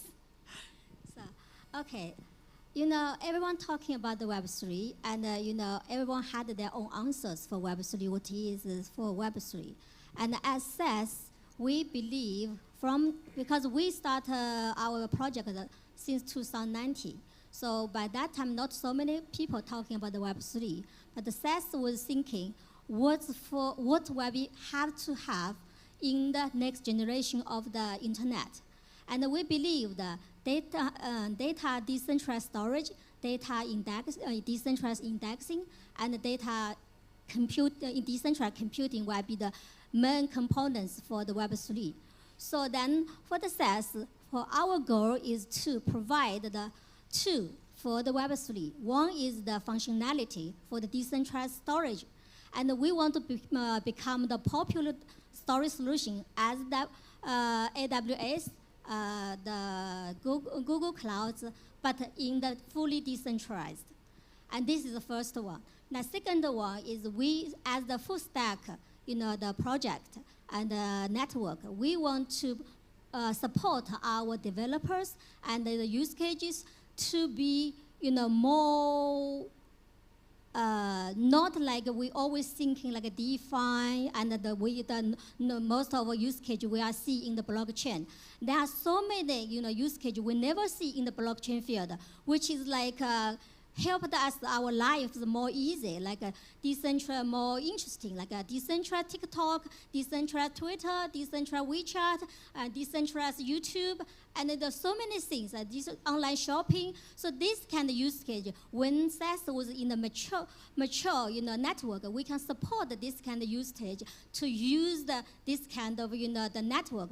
Why we couldn't see this kind of use case right now? It's because the infrastructure is not support this kind of use case yet.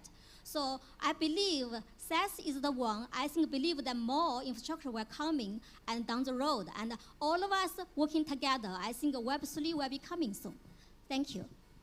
Thank you. So yeah, I think we're a little bit running over time. So if you guys have a more question, again, come to talk with our guests here. And then, particularly if you guys want to know more about Fala and Assess, I believe those guys have another event in VBS tomorrow. So I'm sure later we're gonna put a big QR code for you guys to register for tomorrow's event. You guys are going to get a free one-day ticket for VBS and then come to meet us more. All right. So thank you very much, guys. All right. So let me just give the stage back to our MC Rafa and Mabel. Thank you so much, Elena, and our representatives from the projects. And if you guys here have any questions for the projects, please contact with them in person, so you guys can know more about projects and maybe have a chance to cooperate. And yeah, it's time for tea break and networking. That is for the first panel discussion of the day, and we would love to invite you guys to a short break. We're having right here behind some foods and drinks, and please enjoy, and don't forget to communicate with each other.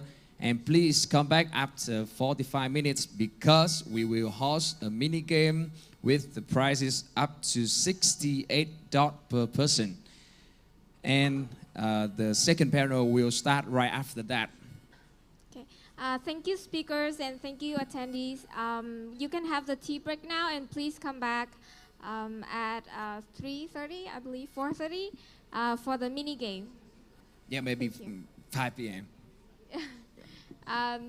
Yeah, thank you, everyone.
I hope you had a little time to get to know Polkadot's star projects.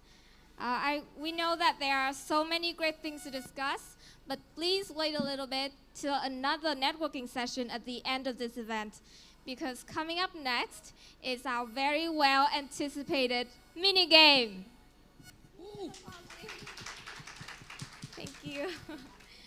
Thanks to the courtesy of Digital Finance Group, or DFG, and J Square, our minigame comes with prizes totaling 600 DOT. And to give you a little information about our minigame sponsors, DFG is a top global investment firm specializing in blockchain and Web3, with assets under management of over $1 billion. But what's even more admirable about them is their long-term commitment to discovering and creating value that will bring a shift to the world by working with the most impactful and promising global projects. So to show their commitment to the Polkadot ecosystem, DFG has even set up a specific Polkadot ecosystem fund. And as a fellow top investor, J Square also focuses on facilitating blockchain mass adoption as well as empowering future alpha in Web3. And until now, this self-funded firm also has a very impressive assets under management number of over $150 million. And they are also very optimistic about NFT, GameFi, and Metaverse, and have set up a dedicated NFT fund with $30 million. And needless to say, it's a great honor for us to have DFG and J Square in DOTinVietnam today, not only as our minigame sponsors, but also as two panelists in our upcoming second panel discussion. But before that, let's wait no longer and start our minigame. Actually, just a second. We have here on the screen the QR code from J Square and DFG's Twitter sites. So if you want to connect with them and maybe look for an investment opportunity, please scan the QR codes.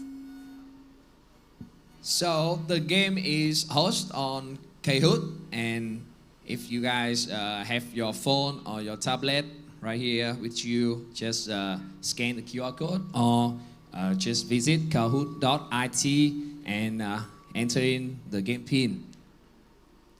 So first go to the link using your mobile phone or tablet, okay? Enter the game pin code as you can see on the screen and create for yourself a username, anything you want, and you'll be good to go. And the process is simple. The questions and answer will be displayed on the screen. You choose your answer on your device within the given time. And the fastest one with the correct answer will be rewarded with the highest points. So we are having here 13 questions for you guys. And the topics of the question is the information from the projects, from the opening speech, from the keynote, and from the first panel. And there are two types of questions. One is a yes or no questions, and two is a multiple choices questions. And the rewards for you guys today is total up to 600 DOT, and will be distributed to 50 winners. There will be one first prize with 68 DOT. There will be two second prizes, and each one will be 48 DOT per person. There will be three third prizes. Each one will be 28 DOT, and the rest are 44 participation prizes, and there will be 8 DOT per person. Is that clear for you guys? Are you guys ready? Yeah, I'll give you guys a few minutes to get in. There are so many opportunities for everyone to win an enticing prize, so please just log in. And if you need support, just find a person wearing an organizer tag. And yeah, also we will translate the questions into Vietnamese. So if you guys are Vietnamese, you're attending today, you can understand the question, you can understand the options, the choices. So we hope you will get the highest point to claim our DOT. Okay, I'm seeing like 40 people joining in. I want more. Come in.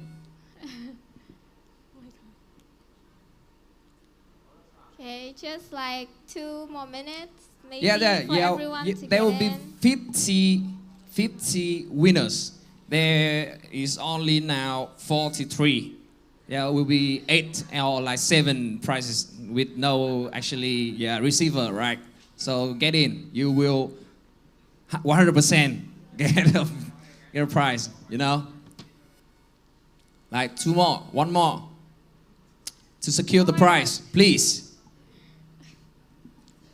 Oh my God, one just left. You don't want to secure the prize?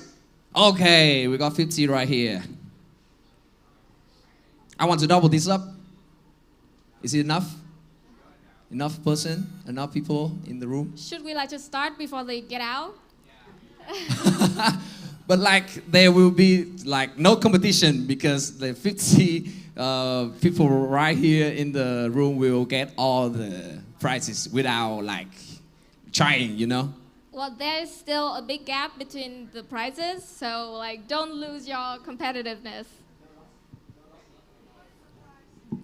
Oh, 68 dot for the first prize. 68 dot. You can like multiply with the Participation prize. prize is like 8 dot. Aim for the highest. Shoot for the star, guys.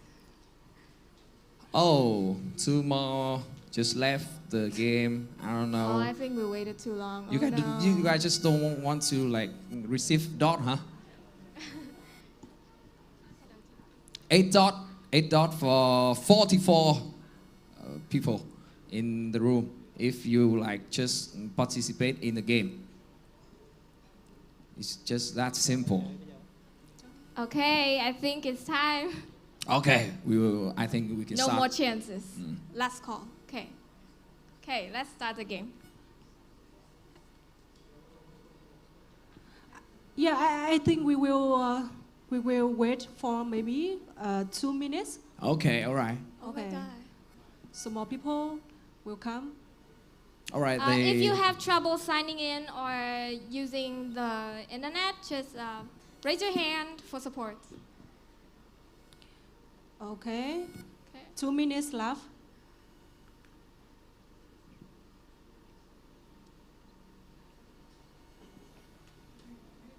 Yeah, it's great. It's a guarantee prize. It's, you know, guarantee. If you're in the top 50, it's simple, easy. This question asks easy.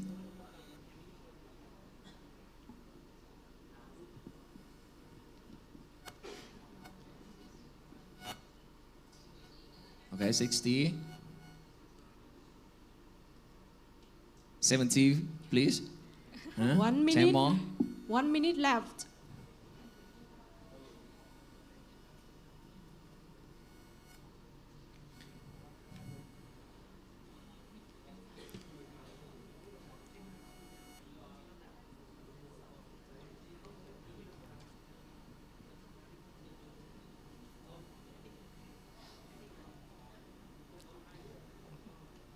Okay. Tell us when you're ready, Kate. I'm seeing some interesting name right here. Maybe 30 seconds left. How much? 30? 64.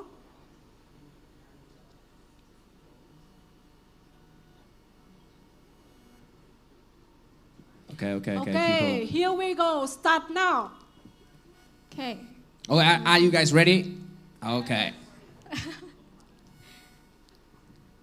So please concentrate, focus. 3, 2, 1. Hey, what consensus mechanism does Polkadot use? Polkadot sử dụng cơ chế đồng thuận nào?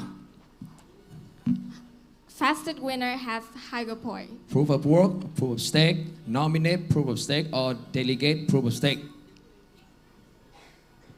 Polkadot sử dụng cơ chế đồng thuận nào? 10 seconds left. 5, 4, 3, 2, and time is up. And the correct answer is nominate proof of stake. Congratulate to very like, interesting. okay, 16 people got the correct answer. So that's first a question, tricky guys. question.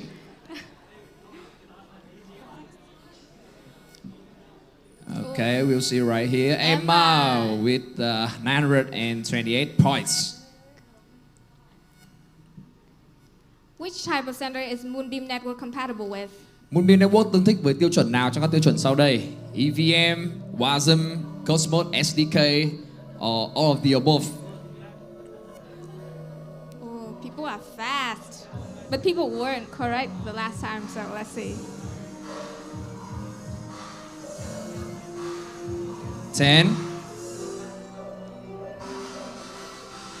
5 seconds, 4, 3, 2, and time is up. Okay, and the correct answer is EVM, Ethereum Virtual Machine. Congratulations to 31 people who got the We're correct seeing answer. some progress here. Congratulations. Oh, Emma is down. Yeah. Okay, A-Star Network supports both EVM and WASM DApp deployment. A-Star Network hỗ trợ xây dựng và triển khai DApp theo cả hai tiêu chuẩn EVM và WASM. True Đúng hay or sai? false? True or false? True or false, guys?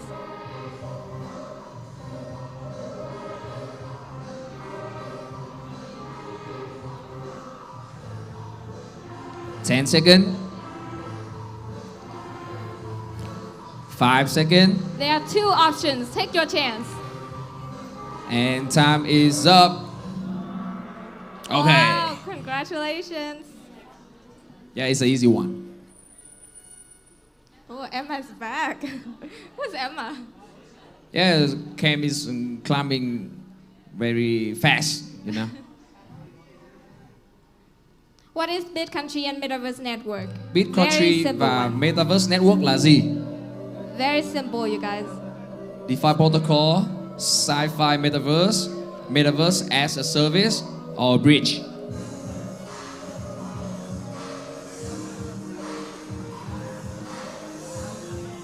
Ten seconds. 5, 4, 3, 2, and 1. So the correct answer is BitCountry and Metaverse Network is a metaverse as a service. The correct answer see our is ranking. this is a yellow one. Oh, congratulations to Ray Win guy. I know this guy. Yeah, he's has a lot of knowledge about the DOT and Kusama ecosystem. So In the investment strategy of DFG, which blockchain do they focus on most and set up a specific ecosystem fund for? trong chiến lược đầu tư của DFG thì blockchain nào được ưu tiên hàng đầu và có quỹ đầu tư riêng cho hệ sinh thái? BNB, Ethereum, Bitcoin, or Polkadot? I just mentioned this, guys. 63 answers. 5 seconds left. 4, 3, 2, and 1. Time's up. Okay, Polkadot. That's an easy one, right? D in DFG, I think it stands for dot. Yeah, of course. Oh. Okay. Yeah, Raywin is still on top. Yeah, try But your yeah. best. Take him down. Yeah, but we'll see. We'll see. Okay. ListenTree is an identity and privacy on-chain data solution. True or false? ListenTree là giải pháp dữ liệu về danh tính và bảo mật trên blockchain, đúng hay sai?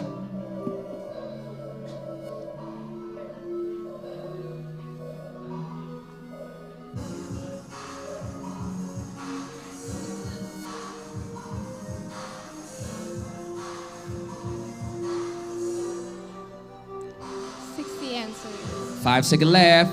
4, 3, 2, 1. Let's see the answers. Okay.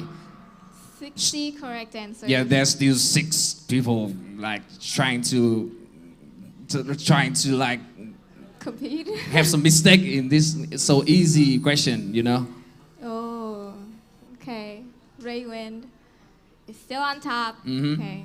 We need more competitions. The official name of Phala Network's off-chain smart contract is? Tên chính thức của hợp đồng thông minh mà Phala Network xây dựng ngoài blockchain là Phala Contract, Fed Contract, FA Contract, or FAT Contract but with an F.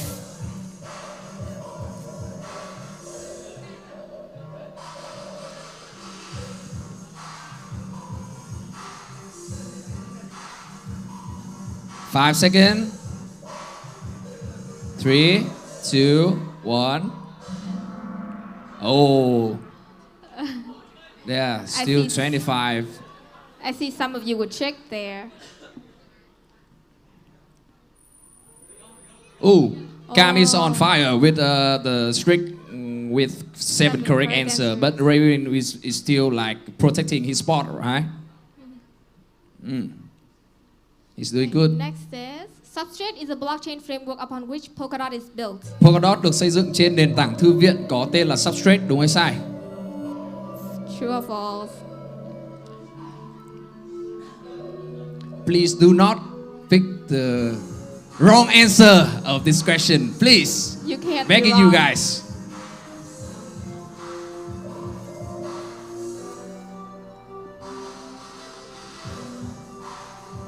Five seconds. 3, 2, and 1. Time's up. Okay, there's still 6 people trying to like. Helena is going to have a talk with you later. Oh. Oh no, seems like no one's beating Yeah. Raywin. What's going on? Yeah, the race is gonna be between Raven and Cam, huh? Come on, guys. What NFC features the unique network offer? Unique Network cung cấp các tính năng NFT nào? Fractionalization of NFT, bundling of NFTs, admin rights, management of NFT, or all of the above?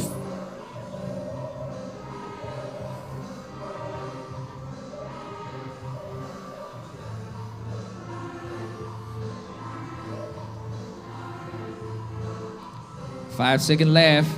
4, 3, 2. Okay. Yeah, I think this is an easy one. Huh?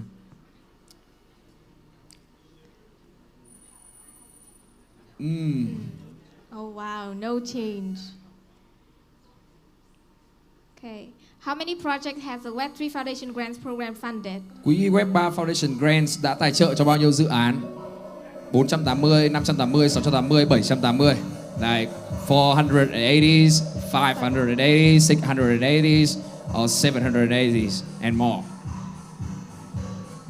3, 2, 1. And the correct answer is about 480s projects were grants by the Web3 Foundation grant programs. Oh. Cam is heading out. Okay. Yeah, Half Viewing is making a comeback, and Raywin is losing his first spot to Cam. Congratulations, Cam. But just don't celebrate yet because we will have like 3 more questions, huh?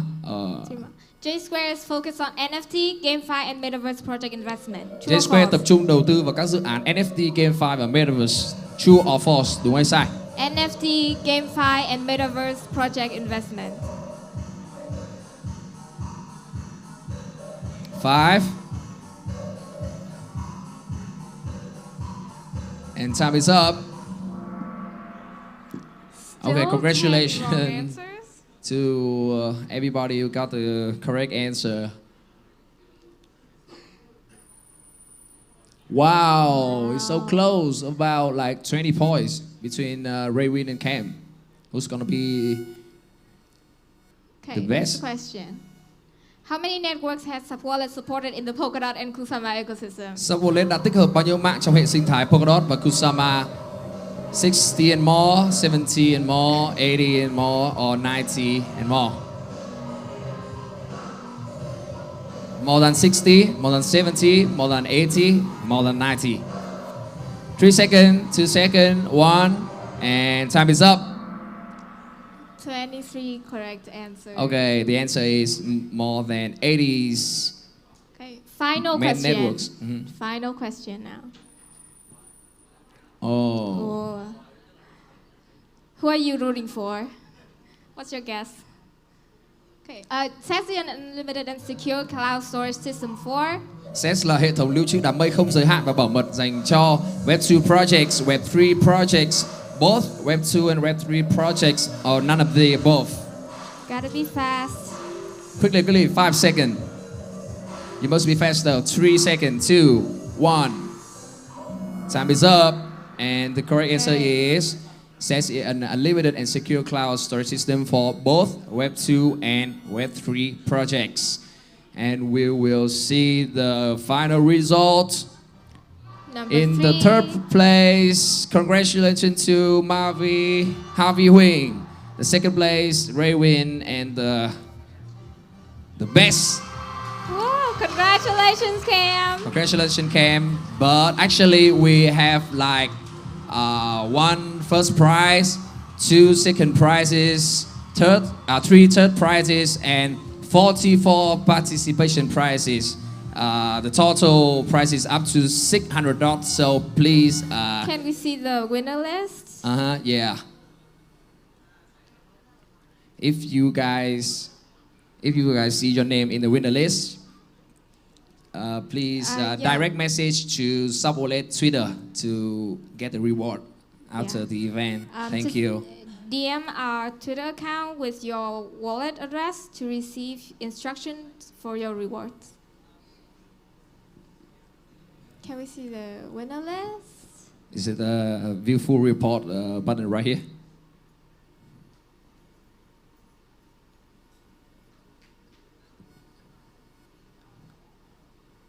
Okay, the people are waiting.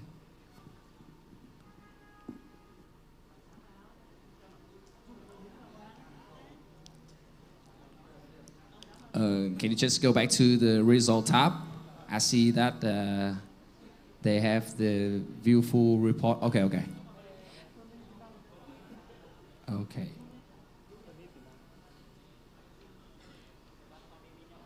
Okay, let's see. This is our top 10 players, I believe. Whoa, Cam got 100% correct answer. Wow.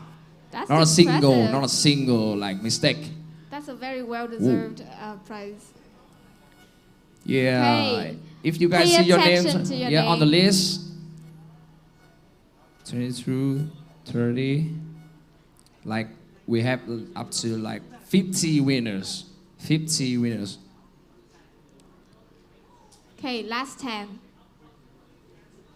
Okay, if you see your name, remember to DM Subwallet Twitter account with your wallet address to receive your reward. Okay, so the minimum points to secure the prize of the minigame today is 5,500 and... Ooh, excuse me. You lost it. Okay, we lost it. 5,545 points to like get the prize of the minigame today. So congratulations to 50 winners.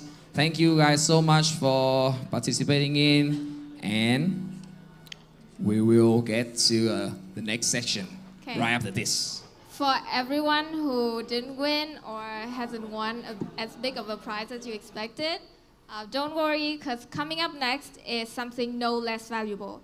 It's our second panel discussion, From Builders to Users, Exploring the Vietnam Blockchain Market.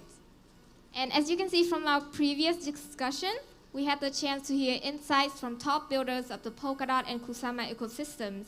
And in this following panel discussion, we're going to take a step back and listen to Vietnamese builders from outside the ecosystem.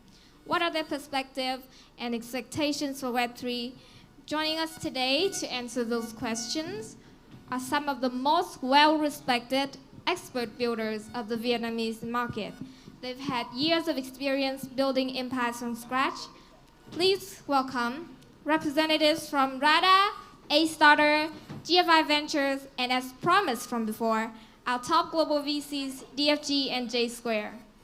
And please welcome DJ Ha Chang, Subwallet researcher with a great mind behind the Polkadot Deep Dive reports, as the host for our second and final panel discussion for today. Please welcome all our guests today.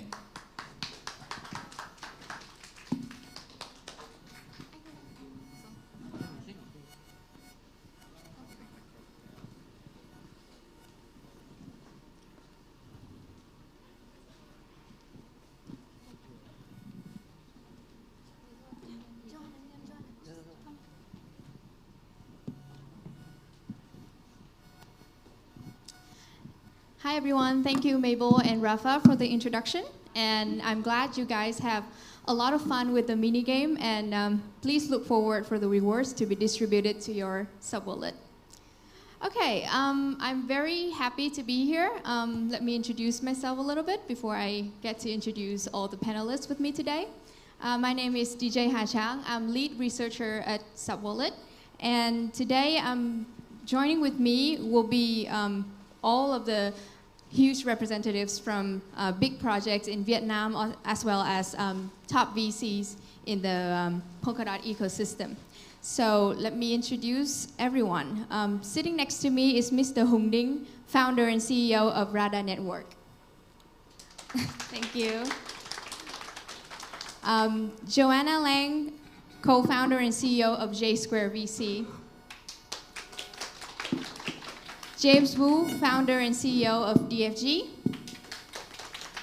Riley Chen, co-founder and CIO of GFI Ventures. And last but not least, Jason Chen, founder and CEO of A-Starter. Okay, so I will give each of our panelists 1 short minute to introduce yourself and the projects that you're representing today. Mr. Hung? Hello. Hello, my name is Hung Dinh, so I'm founder of Radar.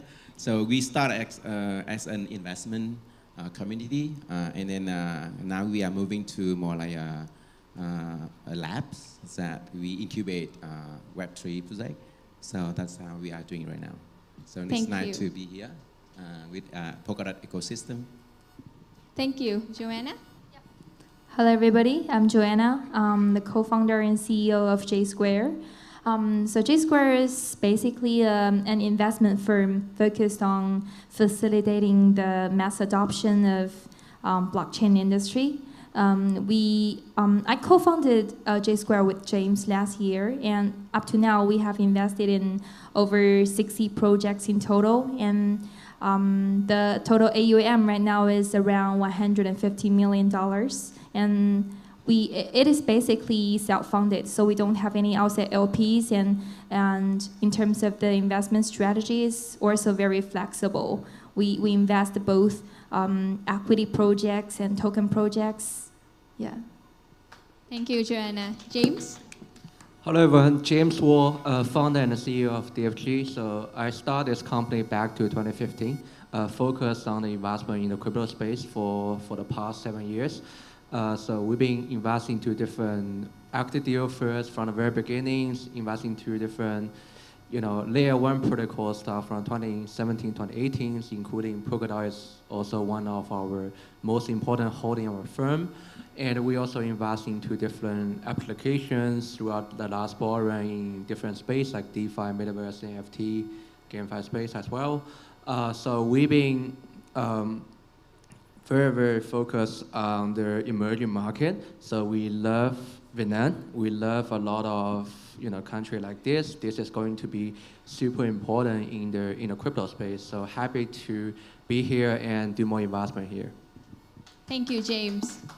Riley?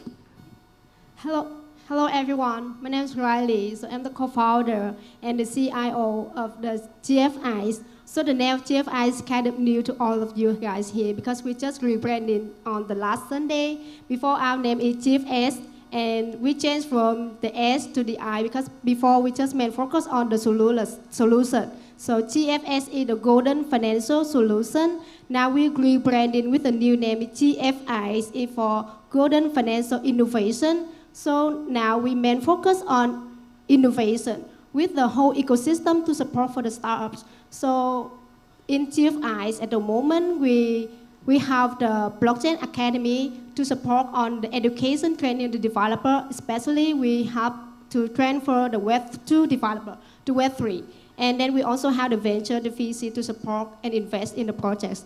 And we have the incubation center to support and incubating for the project and support them to become the unicorn. And we're looking to have more unicorn come from Vietnam. And the last is the media one to support on the marketing and to support to promote for more people to know about the Web3 industry. Thank you, Riley. Mr. Jason? Hello, everyone. My name is Jason. I'm the co-founder of APAC Group, and now I'm in charge of blockchain business for APAC. You know that in traditional business right now, we accumulate more than 50 million users in our ecosystem. In our ecosystem, including the game publishing company, advertising, e-wallet, infrastructure, and cloud service. And we explore for the blockchain business since more than 1 year ago. And of course, we learned a lot from that. Yeah, and right now we are building a new thing, and we also hopefully that after some meeting like this, we can learn a lot, especially from the Polkadot. And thank you again, for inviting me to the event. Yeah. Thank you, Jason. So I think a lot of people here already know about Hùng and Jason. They are expert builders in Vietnam with years of experience building Web 2 applications before entering the Web 3 space. And Jason has just said that APAC has just explored the blockchain space only a year ago, right? So my question is, what motivated you guys to make such a drastic transition, right? So, and what do you think are the advantages of Vietnamese builders when it comes to Web 3? And yeah, Jason. Okay, thank you very much. I will be the first person who answer, right? Yeah, come back, 1 year ago, you can see that, yeah, thanks to, a Vietnamese developer, because, the GameFi movement in Vietnam was so strong, right?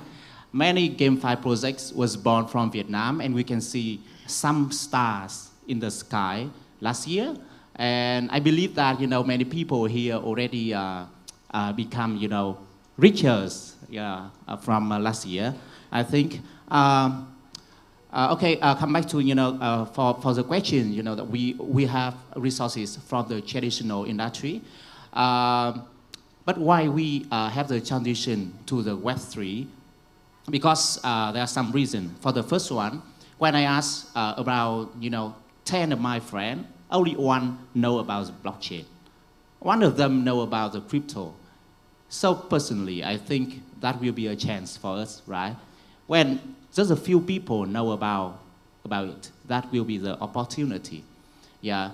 And the second thing is, we can see, a good signal from the Vietnamese government when they are not really, banned, but abandoned, but still very supportive to the Vietnamese startup, especially on the blockchain. Because I think that is a good opportunity to have the Vietnamese startup to grow outside of Vietnam.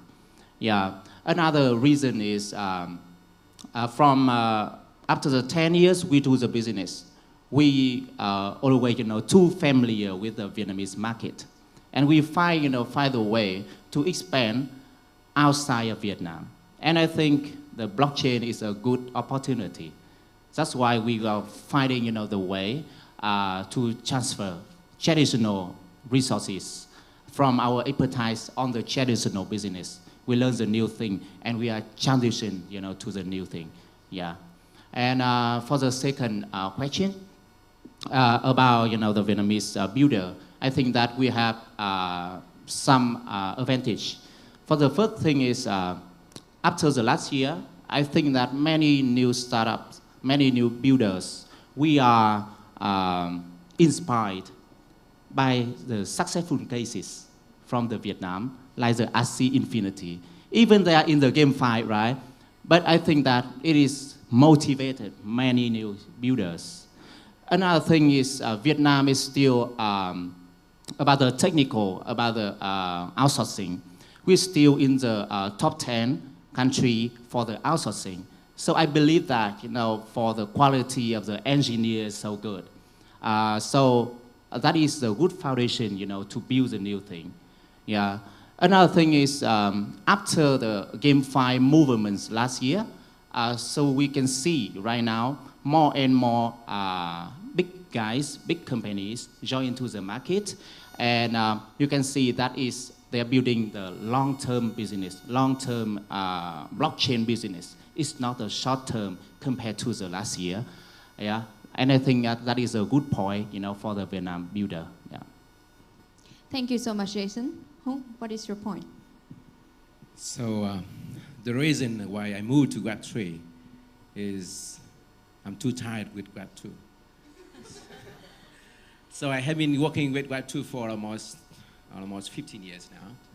And the space is too crowded. We have no chance.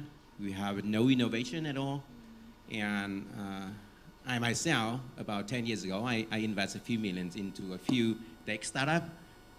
I lost all of my money. So it's like we actually, with Web2, for technology people, we are getting poorer and poorer every day because of, monopoly from Google, Facebook, Amazon, right? So I don't see any chance in Web2 anymore. So that is I think the biggest reason that I moved to Web3. Secondly, Web3 is early enough for us to move in. So when the big player like Facebook, Amazon is still busy with their own business, and actually we are a small player in the space, and we have a chance to enter the space early, and maybe we can get some of the cash out of it. So I think that's the second reason. The third reason is that I really love the open source. So my background is from Joomla, WordPress. So we are on from open source platform. So I love the way that blockchain is working. Everything is open source, everything is decentralized. So I love the cultures and the philosophy of blockchain. So that is the three reasons that I love the blockchain and Web3. About the second question, how do you feel about Vietnamese developers? I believe, I have been working with Indian, with European developers, with American developers. I think Asia developers are very fast learning. So actually, they are not really good at deep tech, but in terms of building some application. I think Vietnamese developers are very good at building application. So that's why you can see that Vietnamese adoption, crypto adoption in Vietnam is still the #1 in the world. So that we have a lot of application builder. So I think that is the reason all of the blockchain layer 1, layer 0, right? Like Polkadot is moving to Vietnam. Before Polkadot, we see Solana, we see Near, right? And then now we see Polkadot, and maybe coming years we see Aptos, Seals, whatever, right? BNB is every layer 1 blockchain will be moving to Vietnam because we have a good pool of developers. So that's why I think that's Vietnam is a good place for all of the blockchain ecosystem will be moving in and grow their ecosystem. Yeah. Thank you. So I think both Jason and Home agrees that Vietnam market is very, very new, and there is a lot of chance to develop products in Web3, especially with Vietnamese builders. So Riley, do you have anything to add with your experience managing both developers in your incubation program and end users in your community, right? So how is Vietnam an attractive destination for Web3? Yeah, okay, so Jackson and Hong already shared a lot of information about Vietnam, and once again, Vietnam have the really young populations. The average age is around 25 to 29 years old. So because we're young, so we're really active and adapt with a new thing really quickly. And one more thing is about the developer skill. Vietnamese is the top 6 of the developer skill in the world. So, but most of that is on the traditional developer. And as Hong already shared that he sees no change in the Web2 anymore. And that's also the reason why we see a big opportunities of the Web3. And a lot of Web2 developers, they want to transfer to Web3 because of the human resources of the Web3 kind of scarcity at the moment. That's the reason why in GFI we also have the Blockchain Academy to main focus on education. And we want to training for more Web2 developers to transfer to the Web3 developer to provide the human resources for the Web3 industry. And also for the blockchain, at the moment, it's still in the really early stage for all of the country. And as we are the Vietnamese, and all of we do agree that blockchain is the new opportunities, and the Vietnamese will take these opportunities to changing our position in the world. So by doing this, you can see that the developer always try their best to attract the new thing, to adapt with the new technologies. And that's also the reason why Chain Analysis already have the report that Vietnam is the top #1 of the crypto adoption in the world. So we will see the big future of the Vietnam in the near future. Thank you. That's such a great answer. So James and Joanna, I know that DFG and J Square have expressed deep interest in projects by Vietnamese builders. So do you agree with Home and Jason and Riley? What other potentials do you see in the Vietnam market? Thank you for the question. So I'm not an expert, but as far as I notice, Vietnam is very, very unique in Web3 for a couple of reasons. The first, we do have like 100 million people in population, right? It's not a small country, so it's not a small economy. The second is because, you know, we have a very, very friendly policy toward Web3, and I feel like government is super open-minded, which is great. And the third reason is because we have a lot of talented people here, including all the developers, marketing people, and others. To have one or two of these 3 points is probably easy, but if you have all 3 points together in one single country, this is very hard. So Vietnam, I think, is very, very unique in the Web3 world. That's why we think this is a very important market. And if you let me choose one country in the ballroom of 2016 or 2017, that's obvious, that's Korea. But if you want me to choose one country in the last ballroom in 2020 and 2021, I would probably choose Vietnam, because this is really, you know, we don't need to mention the big ones like US and others, right? There's a couple of others probably worth taking a look, like maybe some country in South America, maybe Dubai, maybe Singapore.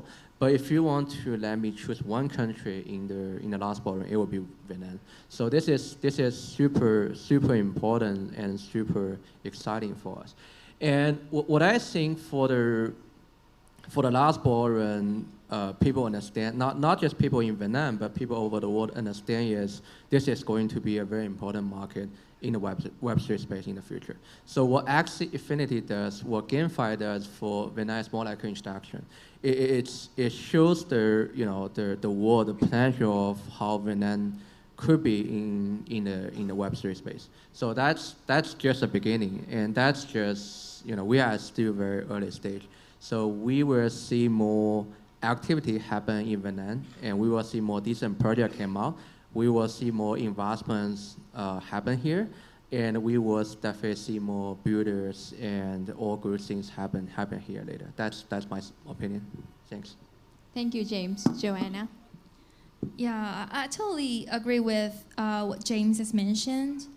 Actually, with the explosion of GameFi in the last bull run, we have already recognized the full potential of the growth of Southeast Asia area, especially Vietnam. And I believe that Vietnam can become the innovation center of Southeast Asia or even the world in the next bull run. On one hand, we, as a lot of panelists have mentioned already, we have a huge talent pool of IT experts in the local region. And we have a huge population base, which can generate a lot of user growth into different kinds of applications.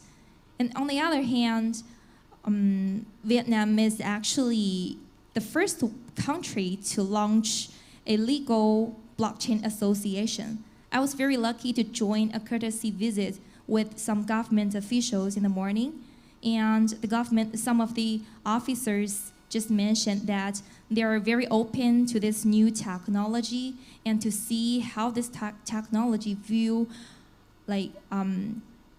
empower this country in the next coming years. And so they will capture, I believe that with the policy-friendly situation, we can empower and we can see a lot of new growth in this region in the next bull run. And on the other, in addition to that, we can also see that a lot of the public blockchains and some layer 1 protocols, including Polkadot, Solana, Near, and a lot more, have paid a lot of attention to this area right now. So this can actually also boost the user growth of this region. Thank you, Joanna. I think all of the panelists here agree on several points, right? Vietnam has a huge user population, and Vietnam has a huge talent pool of developers. So as a market, Vietnam has huge potential for Web3. So that's it for Vietnam. In the next question, I'm going to go a little bit into Polkadot. So as far as I'm concerned, Hung, Jason, and Riley, all of you chose another system to deploy your products. So why not Polkadot yet? And what deters you from building on Polkadot? Or to be more precise, what does Polkadot as an ecosystem need to do to onboard Vietnamese builders like you? Mr. Hung? I'm not sure it's my mistake or your mistake. I think this is why we have this event, right? So we have so little information about Polkadot so far. As a users, I mean, as a retail investor, and as a builder as well. So there are so many options on layer 1, layer 0, right? So a lot of, the other ecosystem has been putting a lot of efforts in terms of marketing for the retail in Vietnam. But we haven't seen enough retail, investor in Vietnam for the Polkadot ecosystem.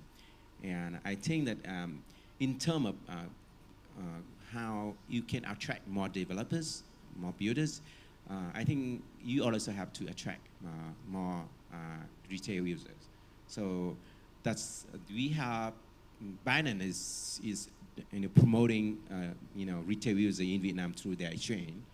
And Solana, they do have a lot of partner in Vietnam, and I think that like sub wallets, a lot of the organizer of this event is one of the very active Polkadot promoter in Vietnam, and that's a good point.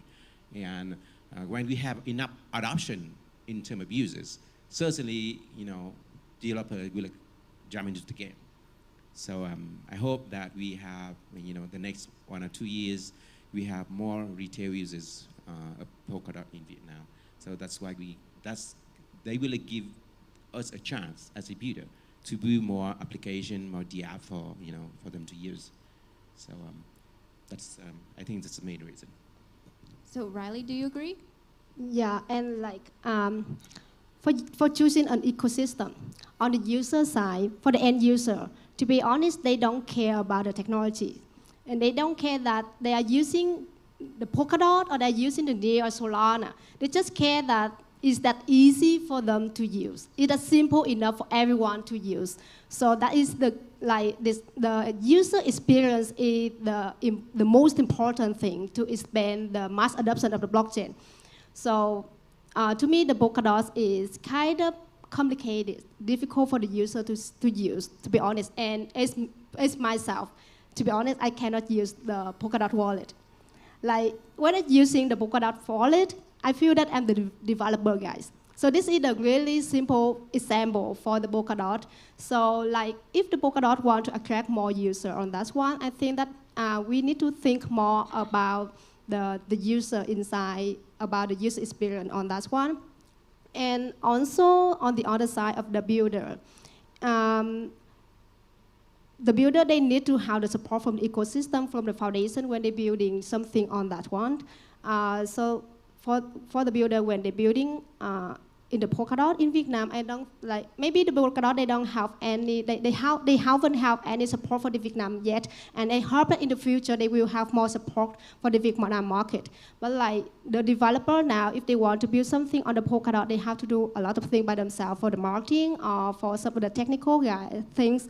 Like for example, like Near at the moment, they collaboration with GFIs to have the program for the developer to train in the developer for Near protocol. for the developer to build something on the protocol. So you guys can see that they have a lot of strategies to attract and to onboard the local developer. So I hope that in the future, Polkadot also can have some of that program to support for the local, and then Polkadot can go like localize and localize.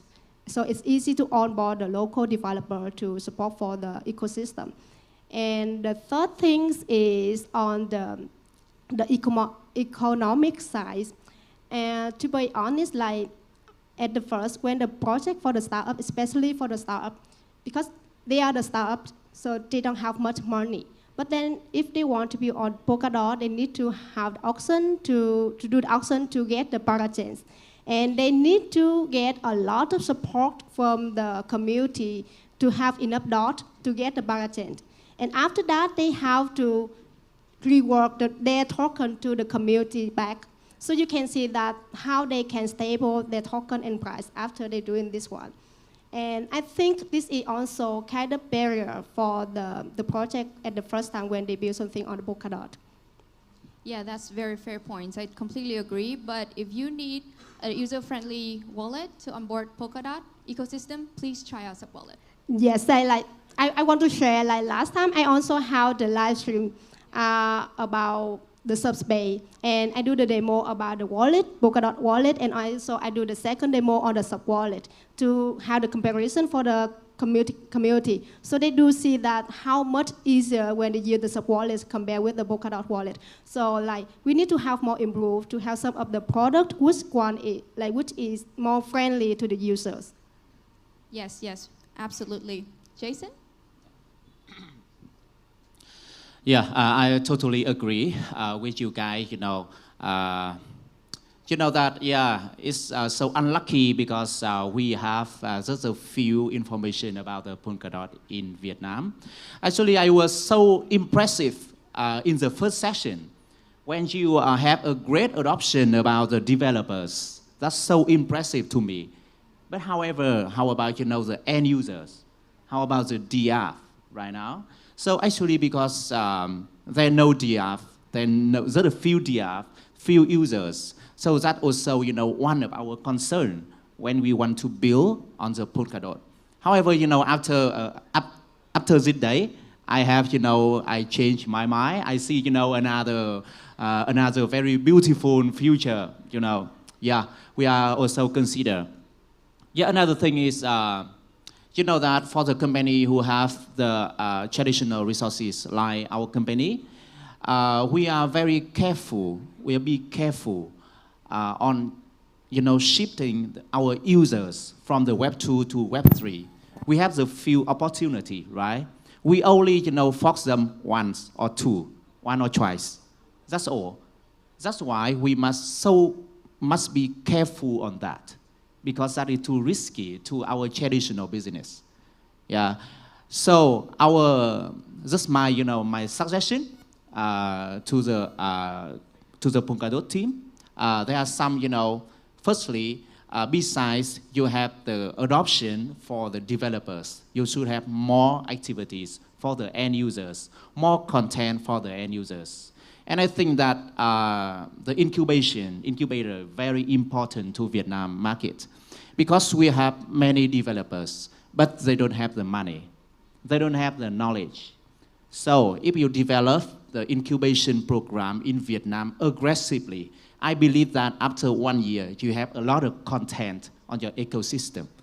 Yeah. Another thing is any change, project successfully, I think that's for the Vietnamese developers, Vietnamese users, we are very, very, FOMO when something successfully, dramatically, right? So if you guys have one project successfully, so huge, I think that, yeah, developer will come in, end user will come in, yeah, and Polkadot will be, very successful in this market. I think that will be the key point, the successful case study from Vietnam market. I think very important to this market because that is our behavior. Yeah. Yeah. Okay. Yeah. You want to add more, right? Sorry, we're not allowed to say that. But very glad to see that you have changed your mind, and we can't wait to welcome you into the Polkadot ecosystem very soon. Okay, so on the other side, James and Joanna, if a project chooses to build on Polkadot and comes knocking on your door, what would you expect from them? What criteria do you set out for projects for you to invest in? Thanks for the question. So for us, we are still very actively deploying our capital or saying, we actually being more aggressive in the bear market because bear market is perfect timing for project to build and perfect timing for investor to invest, right? So to get a biggest return, you have to be more brave in the bear market than you will get this return in the bull market, right? So it's perfect timing for us to invest. So we actually leading a couple of, we're leading a couple of rounds of the different Polkadot project recently. I would say more announcement will come very, very shortly. For us, I mean, speaking of the Polkadot project right now, I think, we already have, a great ecosystem with different infrastructure, DeFi project, metaverse, NFT, GameFi here and there. So to get an investment or to build a project in the Polkadot space, the first I think you need to figure out what kind of things you are building. Does that even make sense in the Polkadot project? If you are building something similar to what other people already built and they have already built this for years, then you need to think about it, whether it's the right direction or not. The second I would say is based on your own ability or the team, the ability of your team, what is really the unique things you have that which will make your project outperform the others. So this is also important, and eventually you are going to face competition because you are going to building something which potentially competing with others, right? You will face competition. So what is things you have but other people don't have is really important here. And one thing we care really a lot is, when people send us the deck or tell us a story about what things they are building. Right now, our team is more focused on the ability for this team to realize the vision and how would the process of the execution be in the future look like, right? So if, I think for most of the project or most of good project, they will figure out the ways that finding an angle, moving to the space and build something very cool. But a lot of projects, probably 90 or 95% project fail because they fail to find a good team to execute in the right direction. So this is really the key to the success. So you're gonna show the roadmap and how to realize this roadmap to us. Then we will think about making investment. But overall speaking, we are still being very active and aggressively allocating our money to the project. So if you have a good idea, I'm happy to discuss with you in person or online, whatever. So happy to discuss further about everything you guys have. Thanks. Can I have one question for you? Yeah, as a venture and invest in the project, so what is the most important to you guys when you look at in the pitch deck or when you talk to the team? I would say the people is the most important thing, right? The team. So just I will tell a story how I get involved in Polkadot. So it's actually very very early days. That's something like 2017 or something like that. So I've been chatting with, I'm being very familiar with Ethereum Foundation. I talked to Vitalik, talked to other Ethereum folks about what is their plan, right, in the future. For sure, they say Ethereum 2.0. Right now, they realize their plan. It takes probably 5 years for that. And one thing I would say, it's Bitcoin there, it's Ethereum there. So who are going to challenge you guys in the future? What kind of things you guys are worried about? So they say, they are not saying this directly because, it's too sensitive. So it's all off the record, so it's private meeting. So they say potentially, they didn't mention BNB chain, they didn't mention Solana. They mentioned about Polkadot. So that's how I get into Polkadot. And, okay, I need to take a look at this one. And so then I realized that, okay, so Given is there, so a bunch of good developers there. Right now, we got like maybe 300 people in Parity. They are all excellent developers, right? So when we compare the team and the vision they have, I'm not saying Polkadot is better than Ethereum, but I think Polkadot at least is probably the top 3 team in the world on building of infrastructure. So that's why we've been very, very heavy into the Polkadot ecosystem, investing into Polkadot heavily. So there's a lot of reasons I can say, okay, the vision is great, the technology is great, the other things is great, but the most important thing is the team behind the project have a long-term plan to realize that vision, and the team is great. So this is the eventual reason why we've been aggressively investing into Polkadot. And same logic for other projects we've been very deeply involved.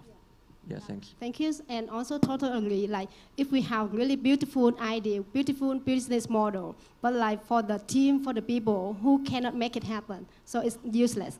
So for all of the startup, like this is the advice from him. Please focus on the team. Please focus on the people who can make it happen.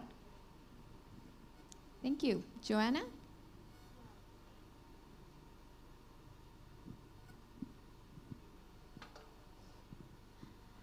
Yeah, I think James has made pretty much about the investment strategy point.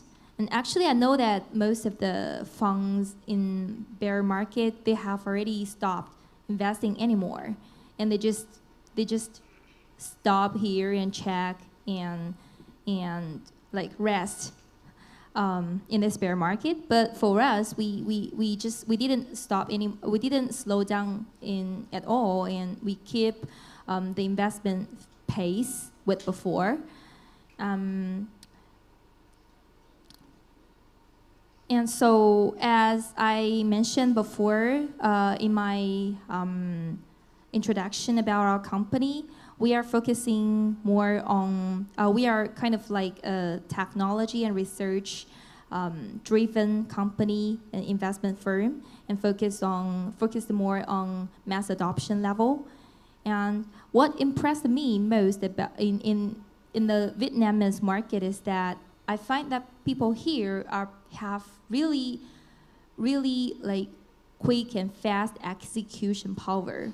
As Jason also mentioned, as long as there is a hot spot and there is like a peak in the market, and Vietnamese people can capture this opportunity and make it happen very fast.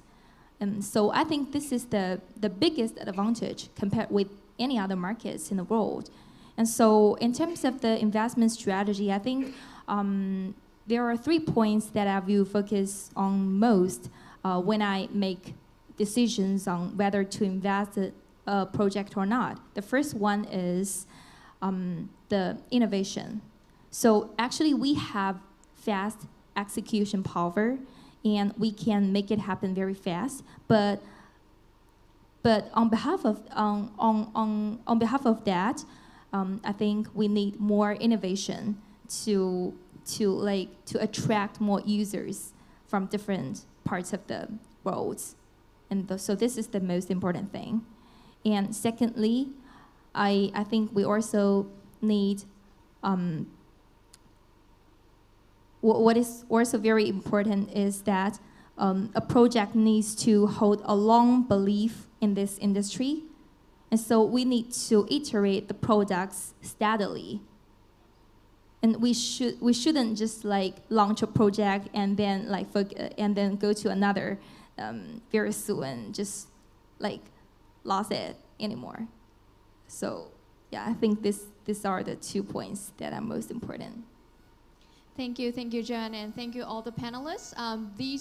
That is the last question that I have for the panelists. I think this now is the Q&A session. Does anyone have any question for our 5 panelists up here? You can ask in Vietnamese, and we'll translate it.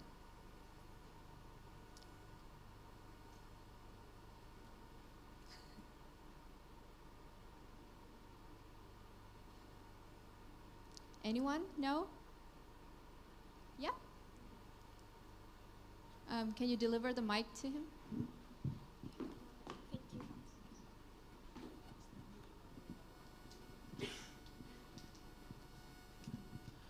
Okay, first of all, thank you a lot for being here today, and especially for the international friend.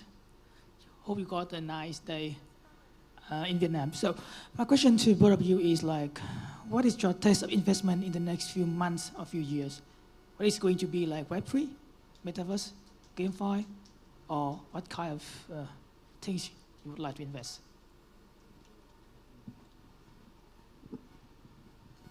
Hello. Yeah, of course, like at the moment, our fund is focused on Web3. But what in Web3? Because you can see that like now a lot of projects building on Web3, we have DeFi, we have GameFi. But like in our fund at the moment, we want to main focus on the one who on the business model which related to the real life. It means that we need to have the business model. We need to do some business and have the revenues. Not just only the idea, not just only main focus on token or crypto, because like for the token or crypto is have no value. So when we talk to the team, and we need to know like about, for example, how can I say? Like for example, if you have some of the things related to the and provide the service, provide the product for the people, the mainstream user, because like in the crypto community now, it's especially on the bear market, there's not much people. But like if a lot of people just main focus on produce the project for the community, for the crypto community. So there's not much money at the moment. So if some team, they have some service or have some product to serve for the traditional user. So, or if they have some business model that's transfer the Web 2 to Web 3, and we have the term that Web 2.5. Like for example, now we have Graph. If Graph, they transfer the user. They use the blockchain to transfer the user and to share the incentive for all of the people. So this is the good business model as well. And like at the moment in our incubation center, we are working with Tiki. I do believe that all of you guys know Tiki at the moment. So Tiki are building the project to have the loyalty point for all of the people, and also can onboard all of the e-commerce together to use their platform. So this is also really good use cases on the business model which serve for the people in the real life. And not just only focus on Metaverse, GameFi, or DeFi. Okay, Metaverse is also a really good one. But like for the Metaverse is the one who can bring the business from outside to Metaverse, and then we can have like the parallel world from the Metaverse life and the real life outside. That's for example, the big country is one of the good example. And in GFI, we also invest in the big country before. But like at the moment, if you talk about the Metaverse, I think that 90% of the projects doing about 3D game, and they say that they are the Metaverse. So that's not the Metaverse to me. Thank you. Yeah, so for us, I think on the investment side, we definitely care about infrastructure and layer one. That's the first. So not only invest in the primary market, but on the secondary market, when we think this is a good time to buy, then we will for sure buy it, right? So whether it's Bitcoin or whether it's STAR, then we definitely trying to accumulate more tokens on the secondary market. And on the layer one side, I mean, we do invest into one India, layer one protocol called Shardem. I mean, they do pretty good things on. They have good technology. They do pretty good things in India. So if there's any layer one protocol in Vietnam, or whether it could be separate, you can build a layer one protocol there, or you could be a Polkadot pair chain in Vietnam. Then this is something probably we were going to take a look and invest. Speaking of others. CeFi need to have some license. Right now you got so many bad things happen on CeFi. So if it's not a licensed business, then we are not going to invest. So it has to be licensed and have pretty good financial data. And infrastructure, as long as the valuation is good, you be chain agnostic, providing the infrastructure, that's great. So we will do that. On the application, it could be slightly tough. So one thing I want to conclude here, you need to have innovation.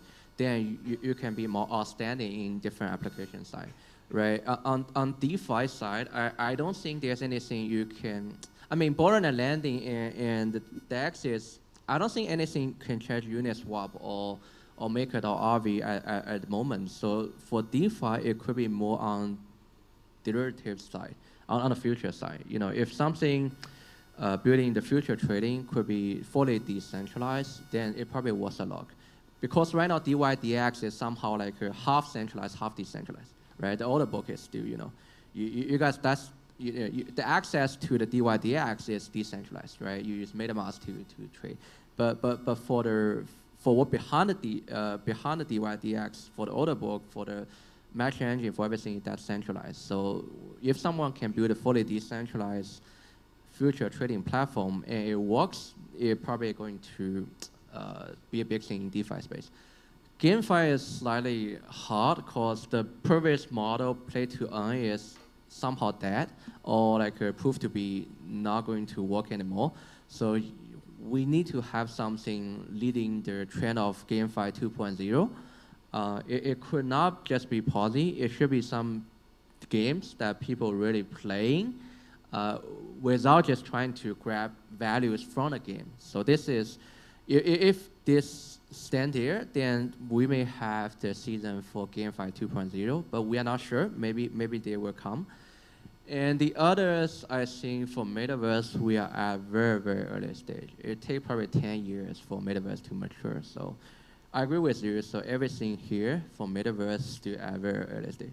Check what Facebook, what Meta is building is very bad, right? So gonna be, you know, it's going to be work, but it has to be take a long time. For NFT, I mean, I don't know who, you know, getting profit from NFT. I lose a lot of money there, right? So you know, Joanna buy a lot of Bored Ape, I buy a lot of Azuki. So you know, at a very high price. So I'm going to say NFT itself is brilliant, but you know, I'm not sure whether the NFT project right now is so valuable, right? 90% or 95% could die in the bear market.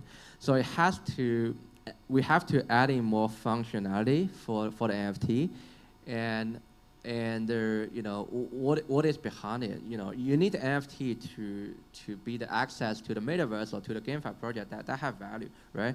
But if just a PFP that you can show your people that, okay, I got a photo here was $200,000, then that's too narrow. The utility is too narrow. So we have to have more functionality for PFP.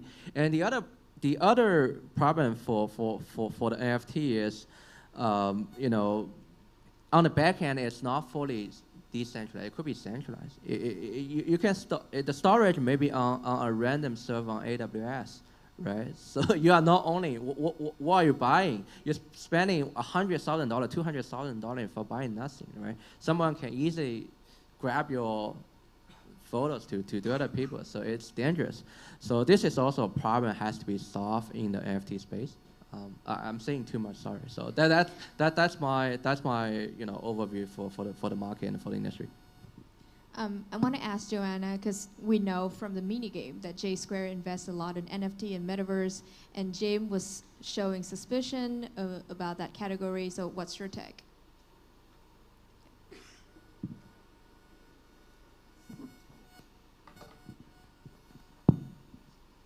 I'm sorry, I need to like reiterate the question a little bit.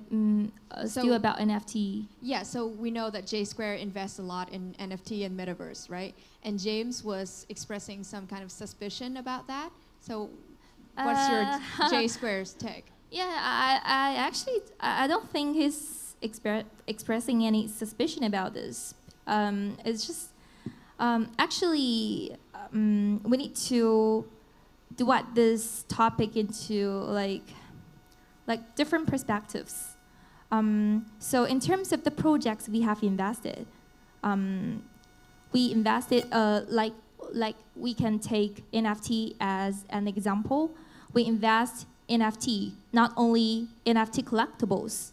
He was mentioning that we lost some money in NFT space, just because we purchased some single PFPs, and right now the market has cooled down a lot, and so the liquidity is poor, and so combining with the downside of the market, and so we may personally lost some of the money, some of the paper money in terms of PFP side, but I'm still very promising about the future of NFT because in a broad sense, NFT is not only PFPs. We invest in NFT projects from infrastructure level to adoption level, like borrowing and lending, like market and market making, and even derivatives, and so many applications, decentralized applications about NFTs. And also, as James also mentioned, actually NFT can be combined with a lot of other use cases like game. You can combine some NFT collectibles in a game, or even in a DeFi platform, or any of the scenarios that we can think of in the blockchain space. I think this is what makes it most fascinating, because in blockchain space we don't identify a project from a single sector. A project can be combined with a lot of different kinds of like NFT, like game, or DeFi, or it is just like a combination of everything that we can imagine. So that's where innovation comes from. Let me add a few points here. So I'm not being negative on NFT and metaverse. I'm being super bullish on this. I'm trying to clarify all the problem here. On the opposite of this is a huge chance, right? So because we have so many problems, we are being so early at this stage. This means like if we invest right now in a racing, then we will get the highest return in the future. So that's why I'm trying to just giving the problem of the industry right now, just make sure people are aware of that. But also on the other hand, probably NFT and metaverse are the two things I'm most bullish on. Yeah, just imagine, maybe one reason for each thing. For metaverse, it is probably bigger than crypto industry. They predict it's a $10 trillion market, right? So this could be huge. And if we invest in the right thing right now, we can get 100x or even 1,000x, right? If we invest in Bitcoin right now, you are not going to get 100x. I guarantee that you are not going to get 100x, right? We already have 4% of the, I guarantee that. We already have 4% of people owning crypto right now, right? At most, we will have probably 40 or 50%, or maybe all the internet users having crypto. They're not going to give you 100x, but 10x for Bitcoin is good enough for the institutional investor, for people like us. That's good enough. But metaverse, if you invest in the right things, it could be more than that. On the other hand, is NFT. The two best things to do adoption in the crypto space is, first is Bitcoin, the second is NFT. Because it's very easy to explain to you what is NFT, what is Bitcoin, to people outside the crypto industry, right? Bitcoin, okay, you got fiat, you have inflation, no control. Bitcoin, limited, supply, and there's no bank that can change it. You can easily compare fiat and Bitcoin, right? So people can understand it and get access to it and buy it. It's easy to do adoption. The other is NFT. I told you, this is something, to the people outside the crypto industry. I explained this to you, and then you will be very easy to understand. Okay, I'm owning this photo. This is an NFT on chain. Nobody can change it, and people can understand it. So the NFT is perfect to doing adoption, which is super important because everyone in the crypto space is doing adoption, right? For the people outside the crypto space. So this is so huge for the functionality of NFT as a bridge for traditional people to come into crypto space. So, don't get me wrong. I just want to highlight the problem here. But on the other hand, this is a chance for people to get returns by investing to NFT and the metaverse in the right direction. Thanks. Thank you, James, and thank you to all our 5 panelists. I think our time is up, and we're going into another networking session. So if you have any other questions, feel free to grab one of our panelists in the lobby out there and post your question. Thank you. Thank you, everyone. Thank you, DJ, and thank you, speakers, for your panel discussion.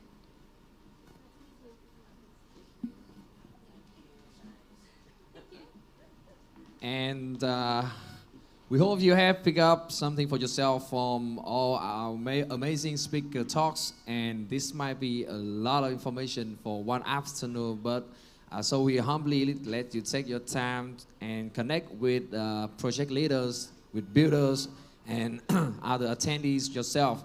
And don't hesitate to grab a ring and initiate some conversation. Who knows, you may have yourself a new partner to start a promising project on Polkadot. Okay, and on the screen here, we have this QR code on the left for you to send us a feedback about the event, so maybe we can improve our next Polkadot events in Vietnam. And on the right here is a very rare chance for you to get a free ticket for October 19th to join the Polkadot side event within the Vietnam Blockchain Summit. So please scan this code for a free ticket for October 19th, and free drink and more opportunities to connect with Polkadot projects.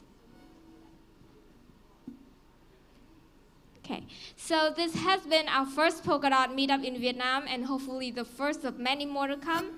And it has been a great success too to see so many market leaders and talents here today. So again, from the bottom of our hearts, we are immensely grateful and honored to welcome you to Hanoi. We hope to see your faces next year at DOTinVietnam. Please note that we will be serving food and drink until later, so take your time enjoying the rest of the afternoon here and exchange contacts with project leaders and project teams. And finally, thank you for DOTinVietnam.